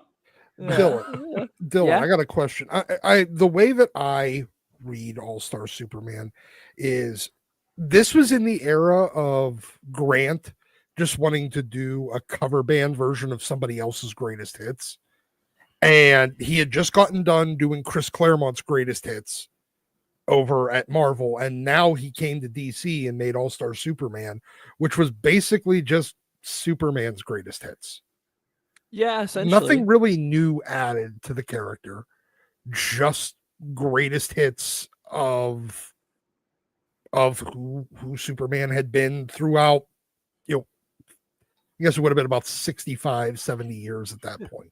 Same thing that Jeff Loeb does on his color books and Yeah. and so on that. Yeah, the execution was really well. It was really well done. You had Frank Quitely on art, which was great. You had one of the best versions of Lex in that book. It was really like the story was really tight. So yeah, it's just like something that a lot of people need, and it's very easy for people to jump into too. Like you can jump to it. My only real gripe with that book is the characterization of Lois, because she could not care less about Clark at all in that book, and then she finds out he's Superman. She's like, "Oh, this is great," and I hate that trope so much. I don't like that at all. What's your top 5 versions of Superman before we move on to the next one? All right, so Jeff are we Johns, just talking about like one. different mediums, or are we talking about like different writers? Whatever you Okay. like the most. Oh god, there's too much. Okay, so Jeff Johns my number one. Then I'd probably go with John Byrne. I liked what John Byrne did a lot. Jeff Loeb did really good. I liked what he did with the early 2000s Superman stuff and with Superman Batman. Dan Jurgens, and then we'll throw in the Tomasi Rebirth, I guess, at 5, just off the top of my head for like 5 versions. But if we're talking, You're a very like, different complicated man. mediums- The Very Jeff Johns, John Byrne stuff is diametrically opposed to each other. They are the best Yeah, there you versions go. of those two kinds. I love the Alan Moore, Whatever Happened to the Man of Tomorrow, Superman. Yeah, he only did a couple Superman stories. Yeah, Right. that was like I very think he short. never- But it was- But yeah, it's a cool story. It's about quality, not quantity on that one. It's Actually, if you ever for me. want to read Alan Moore actually doing Superman, go read his Supreme. Yeah. He does like 30 issues of essentially Silver Age into Bronze Age Superman. James Hannafin. Tim refers to Steph as too female in Lex in the City. You read that? You read Lex in the City? you I did. didn't read that. Wow. Why? The only person I know that might have read that would have been was Sully. Was it good? No, they pulled the plug on my pirate site. I got a 404 on it this morning. Oh, And I was going to go read Absolute Batman 5 and for the show, and I'm like, oh, well, they busted my site. No more free funny books there. well, Mine's that's still awful, going. dude. I just checked that, so we're good. Mine's still good. Oh, cool. So we use different play. Uh-huh. I don't read any of those anthologies anymore, especially not the really stupid, punny, fake holiday ones. But certainly, Lex in the City was one of those. We do have a little bit of time here. We can't talk about Gwen Stacy returning. I know, Doc, you're an enormous Spider-Man fan. You're a Marvel guy. Only 2 deaths in comic books ever mattered: Gwen Stacy and Ben Parker. Used to And it be looks like 3. they're going to do. Actually, Bucky 4. mattered.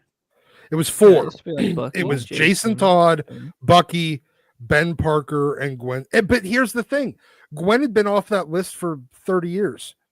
When they brought her back in the Clone Saga, that took her off the list, and she's Okay. been brought back.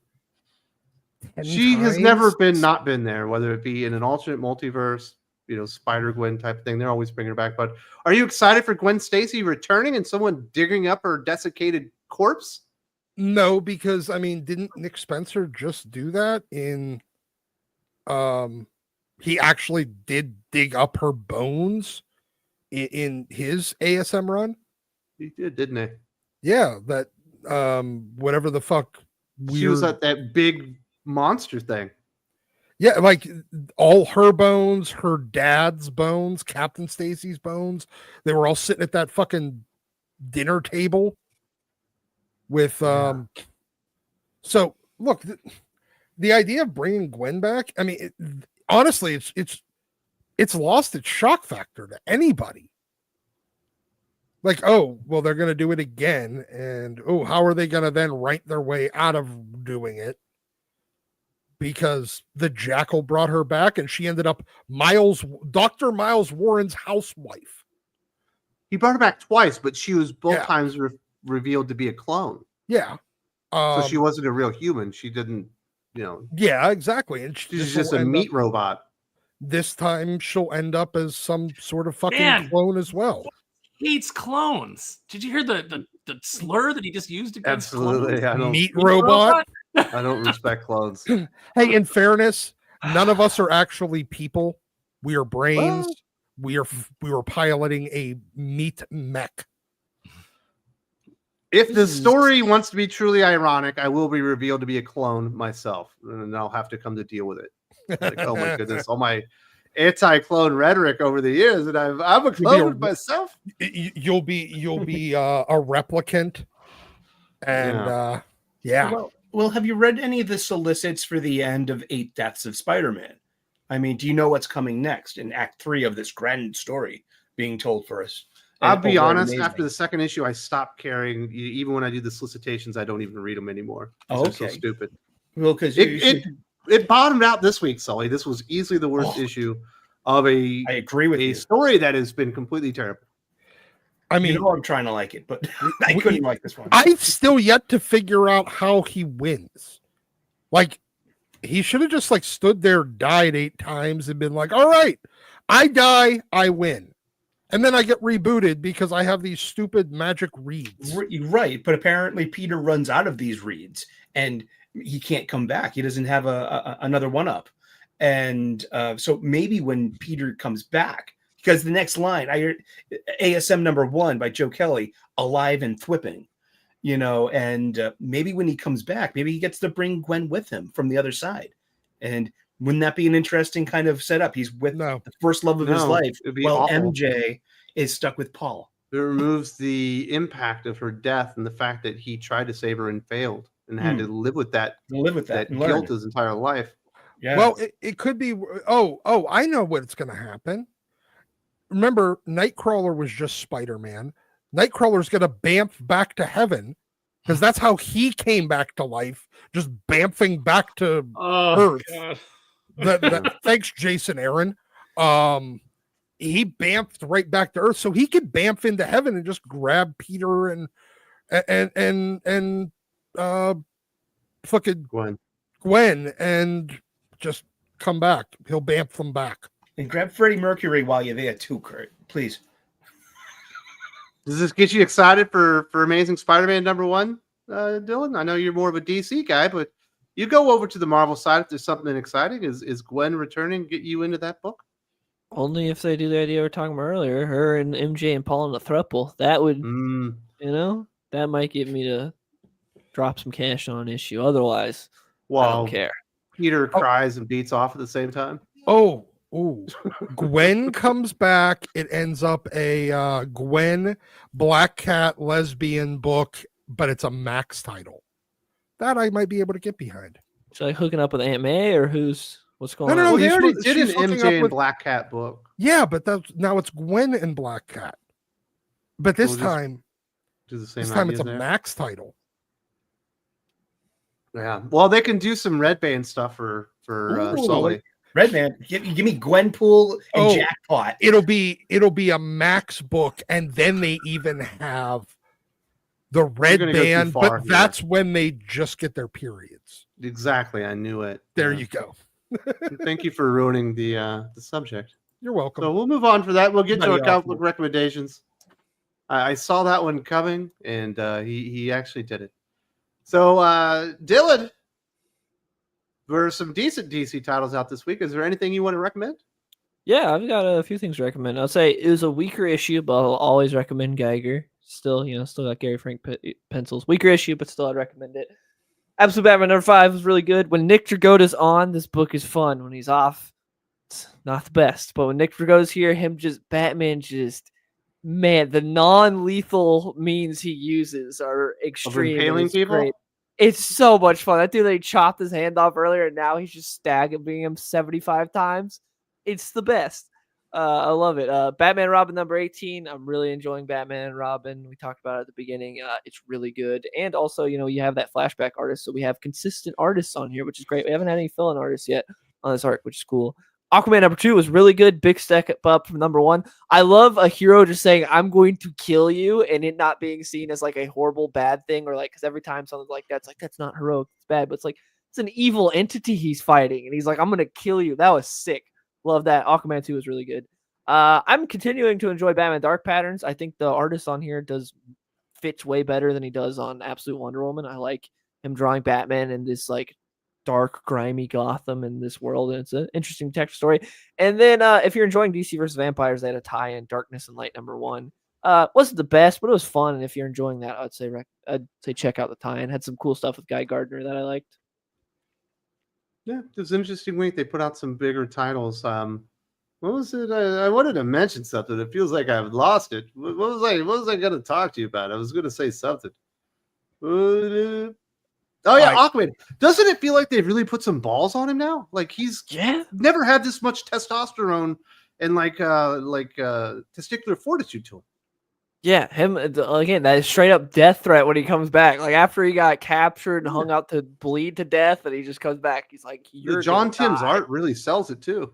Yeah, that was sick. And then he does it. He does what he said he's gonna do. You don't expect a bloody issue of Aquaman, and we got it. No, and it really put like the gas pedal down, because the first issue was good, but it was very much set up and not a whole lot happened. And this one was like, all right, we're gonna punch you in the throat this issue. Absolutely. Anything people should be looking out for? You gonna make any big appearances or anything? Are you looking out for a movie or something? No, just the normal, just still working on videos. Got, like I said at the beginning of the stream, got my Batman video up right now. I just put out yesterday, so if you want to check it out, check that out. Are you gonna do a review of Captain America if you watch it on Monday? I might talk about it on the podcast. I probably won't make a video on it, but yeah, I might talk about it on the podcast and give my full just rant about it and how it is. Who knows? Maybe I'll like it. Means a lot of things, but America isn't necessarily one of them. Yeah, he just wears a Star banner for no reason and has Dylan, America in the name. Go on Pop by Culture Tuesday and join the guys with your review. All right, I might. What time? Well, it depends what time that is. I might do it. 6 o'clock Pacific time. All right, might hop on. I'll tell Josh to reach out to you. All right, sounds good. Very nice. And you guys can talk about the sleeping arrangements potentially in Texas. There you go. It's the perfect storm.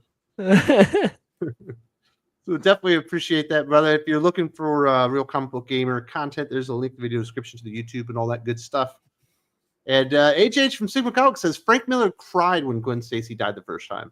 That's a real creator right there. When you take the medium seriously, you get serious results. Yeah. Yeah. I mean, I don't necessarily know about crying. You didn't cry when Gwen Stacy died? I wasn't born when Gwen Stacy died. Yeah. I got a lump in my throat when Rogue was in Genosha, all huddled up in the corner. Yes, because they said that some of the guards because she didn't have her powers when she came through. Like they took her powers away, her and Wolverine, and they said that some of the guards had taken liberties with her. Like that. That got me. Oh, I got choked up in Kevin Smith's Daredevil Guardian Devil when he's talking to Spidey on top of the Brooklyn Bridge, and you see the shadow of Gwen Stacy's death compared to losing Karen on Matt's side. It was a really heart to heart. I was like, oh, and all the fans. You know what? I got kind of emotional when I was reading Hitman, and they had the issue with Superman where Hitman is describing why Superman is an inspiration. And he talks about how you're the ultimate immigrant. You come here and you're like, yeah, I'm from Krypton or whatever, but all that's in the past. I'm an American now. What can I do to help? Like that was just such a great speech. Yeah. So there's definitely moments in comics that if you care about the medium, you care about the characters, you care about story, that get you right here. You allow yourself to be caught up in it and then believe it. That's what it is. As Sparrow, do you have any comic books recommended? Well, Dylan pretty much named everything that was on my list. I'll give a shout out to Jupiter's Legacy, the finale, number 4. So that Mark Miller, go check out that. But otherwise, Dylan hit up pretty much everything else. My book of the week was Aquaman, followed by Big Dumb Batman, because it was just so big and dumb and stupid and fun. So I'm going to go a little bit back a couple weeks ago. I either wasn't here or I missed it that week, but Power Lords #1 came out with art by V. Ken Marion. And V's been on the show. V's a good guy. His art is fantastic, and it really carries that book. And if you like the old school, like 80s toy lines, especially the ones that were kind of like the redheaded stepchildren that didn't really take off, like Power Lords, it is a good time. So I will recommend that one. Very, very nice. Anything else people need to know about? You going to make any appearances? Anything good going on? Nah, nothing. I mean, if you guys haven't checked out Kneel Before Doomface yet, the pages that are coming in from Renzo just get more and more gorgeous. This book is going to look so good. It's going to read so well. We're getting really close to the end. We'll be probably fulfilling even a little bit early, knock on wood, if everything goes right with the printer, just at the rate that everybody's turning in work. So, if you're on the fence about it, or you were like, oh, I'll get to it later, the window is closing. So please go check out Kneel Before Doomface on Kickstarter. And there is a link to that also in the video description if you could look for Aaron's name. So this is what I want to mention, Aaron. So I haven't read the Jupiter's Legacy stuff before this. Like, this was my first time checking it out. And for the most part, for the first 3 issues, I was able to get in the story. Obviously I'm missing key elements, but I pretty much know what's going on. This was the first issue where I was completely lost. Oh yeah? Yeah. How long has it been since you read the previous issues? From Jupiter's Legacy finale? Yeah. I read them the week of. I'm telling you, there are elements in the first 12 pages of this particular issue that have nothing to do with anything I've ever read about.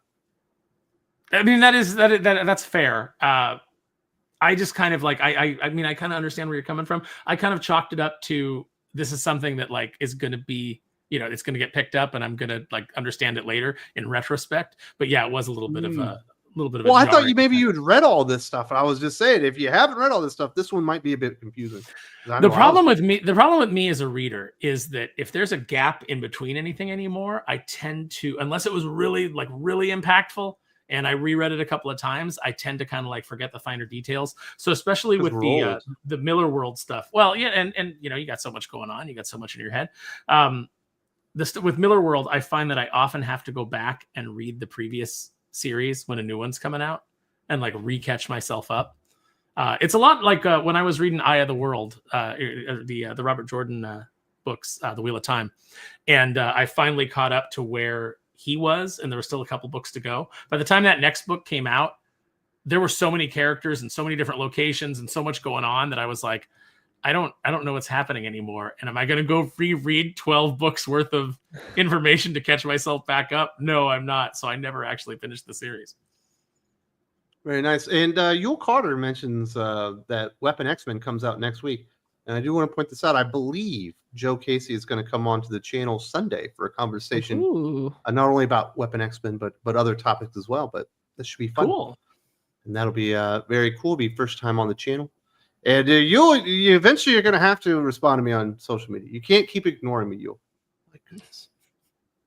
Who else we got? Sully, did you recommend any books this week? You got any books? I do. I went to my local funny book bodega, the local comic book shop. It's the only way that we're going to save comics is actually showing up and keeping our local comic book shops in business by exchanging money for goods and services. Specifically, I got a couple of floppies here. I got 4 this week. Speaking of Jupiter's Legacy finale number 4, it's a little impenetrable.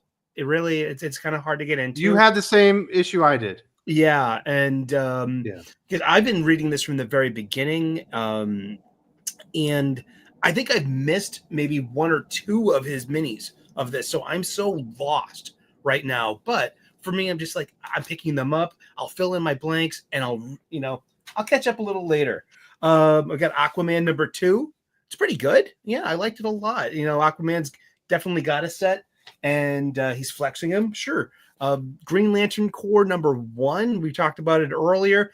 Now, there's like all of these DC covers in this manner, like in a trend. Like there's all this blank white space in the background. I think it does nothing for me. I hate these covers, to be honest. I mean, because it looks like a commission you get at Artist Alley. You know what I mean? It should be a bit more engaging, for a comic book cover, in my humble opinion. But Well, what did you think? Do you want to recommend it? Is it good? I like the ending. I don't want to spoil the ending. I'm a big, Justice League Unlimited fan, and so I like the ending, and I like the character in that last page. Yeah, I'm looking forward to. The one page out of 32 works for you? No, the whole thing is pretty good. The Sinestro beat was really good. Saving somebody from fear. You know what I mean? The That was Sinestro pretty stuff good. was good. Yeah, the Sinestro stuff was, and we have, fill in the blanks. How did he go from yellow to red to green? He's the whole Crayola box now. Maybe he's coming out too. He's a rainbow. Taste the rainbow. Yeah. Sinestro has that y'all must have forgot moment. I like that.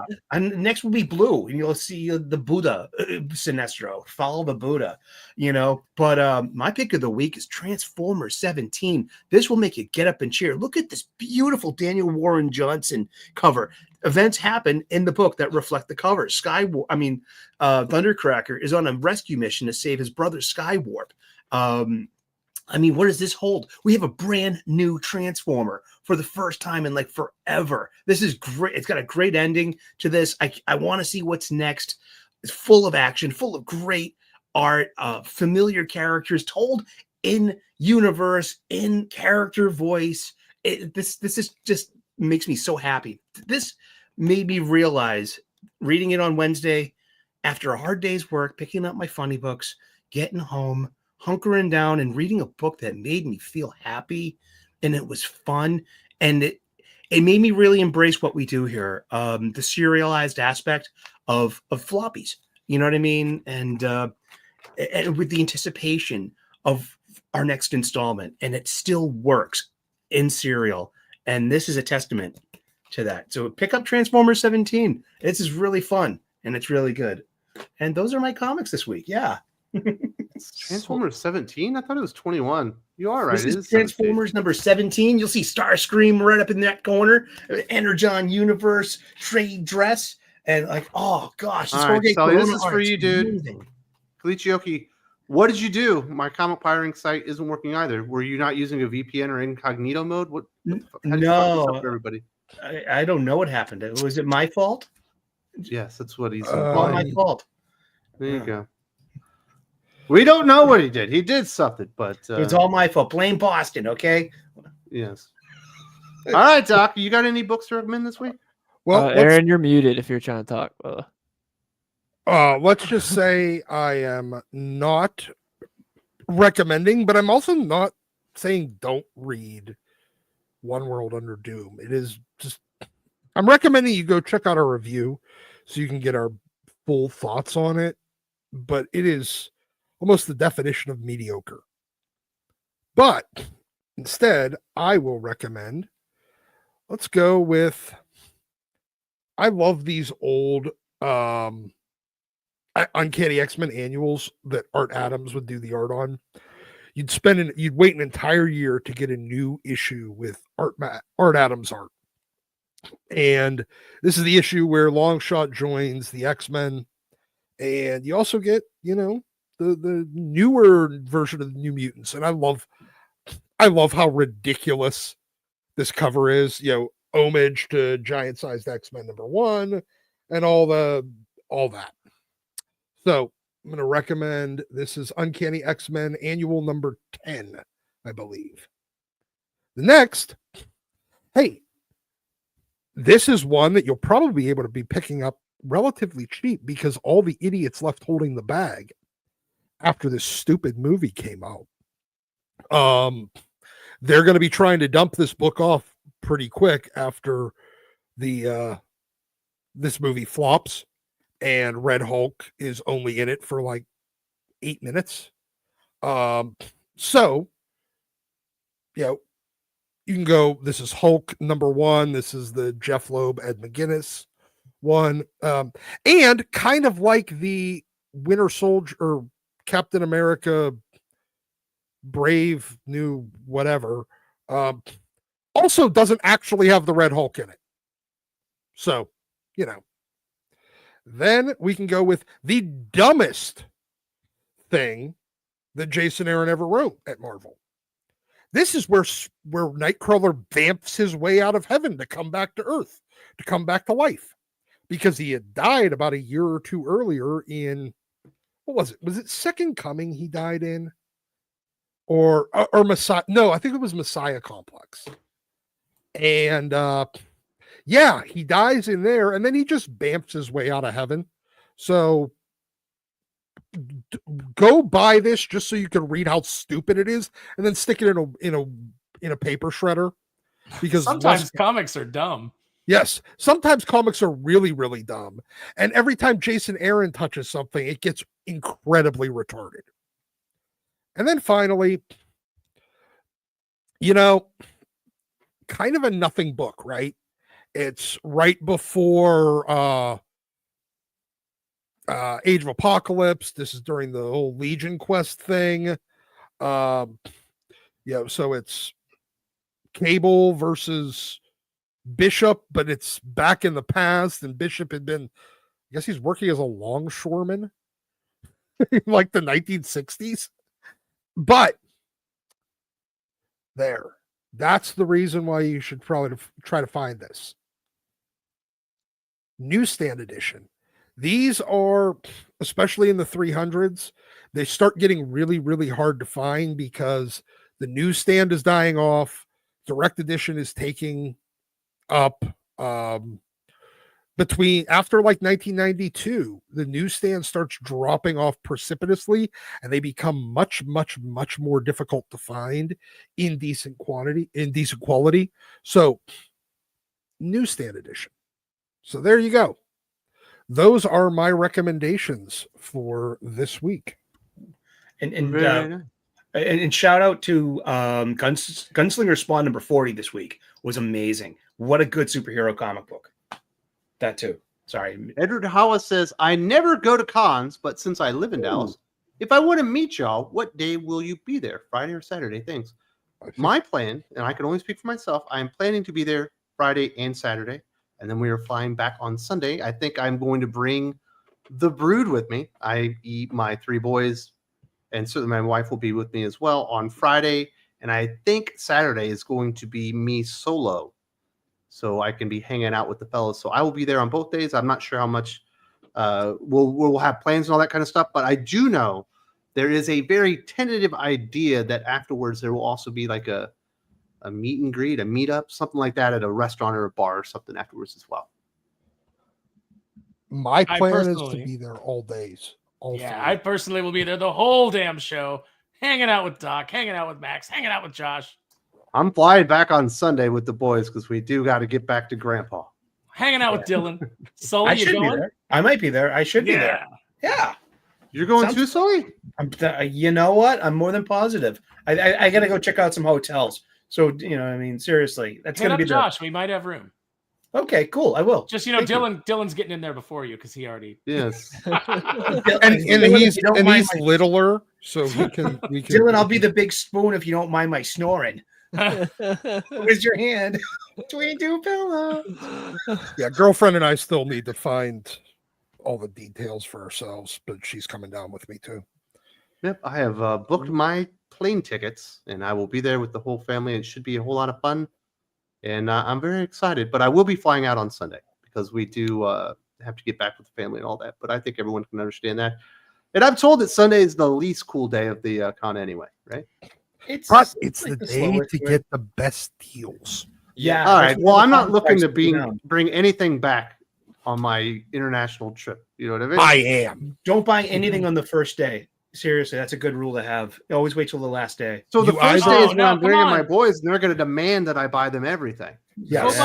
Go buy stuff from the artist and artist alley on the first day so that they don't kill themselves. Because I can tell you, as somebody who's sat in an artist alley, man, if that first day isn't at least decent, you start you go into the deep valley of despair, and you're like, what am I doing with my life? What am I? Also, Nick going to be there. Apparently, Jaster playing 9's going to be there. Maybe also, the great thing about the first day in artist alley is you can, especially if you're going to get a commission or something.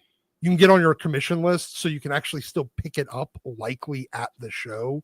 And you don't have to, if you wait until too late, their commission list gets full, or you have to wait until they get to it whenever they get to it and mail it to you. And that's not anywhere near as fun. Sounds like JK is going to be there too. Not just us, but like, you know, the Geeks and Gamers crew will be there. Yeah. You know, Screw Nerdrotic those guys. They usually aren't does that cool like show. us. We're way better than them. We're numero uno. We're the only game in town for geeky comic book Exactly. stuff. I was hoping we get into a rumble with the FNT crowd, like in Anchorman. We got to get Yule out there to have a little booth, sell some fucking comic books. That'd be funny, you get like a news fight with all the different channels. I stabbed Az with the trident. That's when we start making an annual thing, and then we put in an octagon there, and we have old school UFC when it was still a tournament. Well, as long as we can claim that HH is part of the Think Critical family, which I think is on board since he's appeared on the channel, I'm all for that. I know. We got a ringer. That escalated quickly. Sully killed a guy. And then Nerd says trash art or trash story acceptable for comic books. Hopefully neither. Neither. Well, you know what? Trash story is slightly more. I'm about to say, what are you talking about, Doc? You've read plenty of trash stories that had good art. You claimed that Major X was good, and it sucked. Yeah, it was fine because of the art, and you know that Bloodshot story that had the Brett Tim Booth Seeley art with Brett and Booth. Tim Seeley. You just ignored I wanted a version that just had empty word bubbles that you could Style like Mad Lib style it. All-Star Batman and Robin's awful, but it's such a nice looking book. I mean, Deadpool team up number 5 from this week wraps it up. It's Rob's last Deadpool Marvel story ever. But should I tell Doc the reveal? Should we spoil this? That Rob made himself into it? Yeah. Yes, he's Major X. Yeah. Okay. No, like let me say this as a writer. The artist is the most important part of the comic book. It is a visual medium, and good art, great art can save a trash story. It can at least make you feel good about your purchase, whether or not the story was good, but bad art will destroy a great story. So the art is more important. Yeah. Very good. Well, I do hope everyone has a great weekend and a great next week. I'm still mourning from a great loss this past weekend, but I will get up. I will be stronger, and the Chiefs will return next season, and I know that we're going to be all right. But in the meantime, we'll be planning our trip to Dallas, having a good time, and definitely go check these guys out because they are not exclusive here except for Doc. Although you can find Doc on Instagram if you want to see what he looks like and all the stuff that he owns. But everybody of these guys got social media, whether it's appearing on other channels, having their own channels, Twitch, streaming, all that good stuff. And we really appreciate everybody. Have a great weekend. And I'm rambling, so I'm going to get out of here. It's got to be over.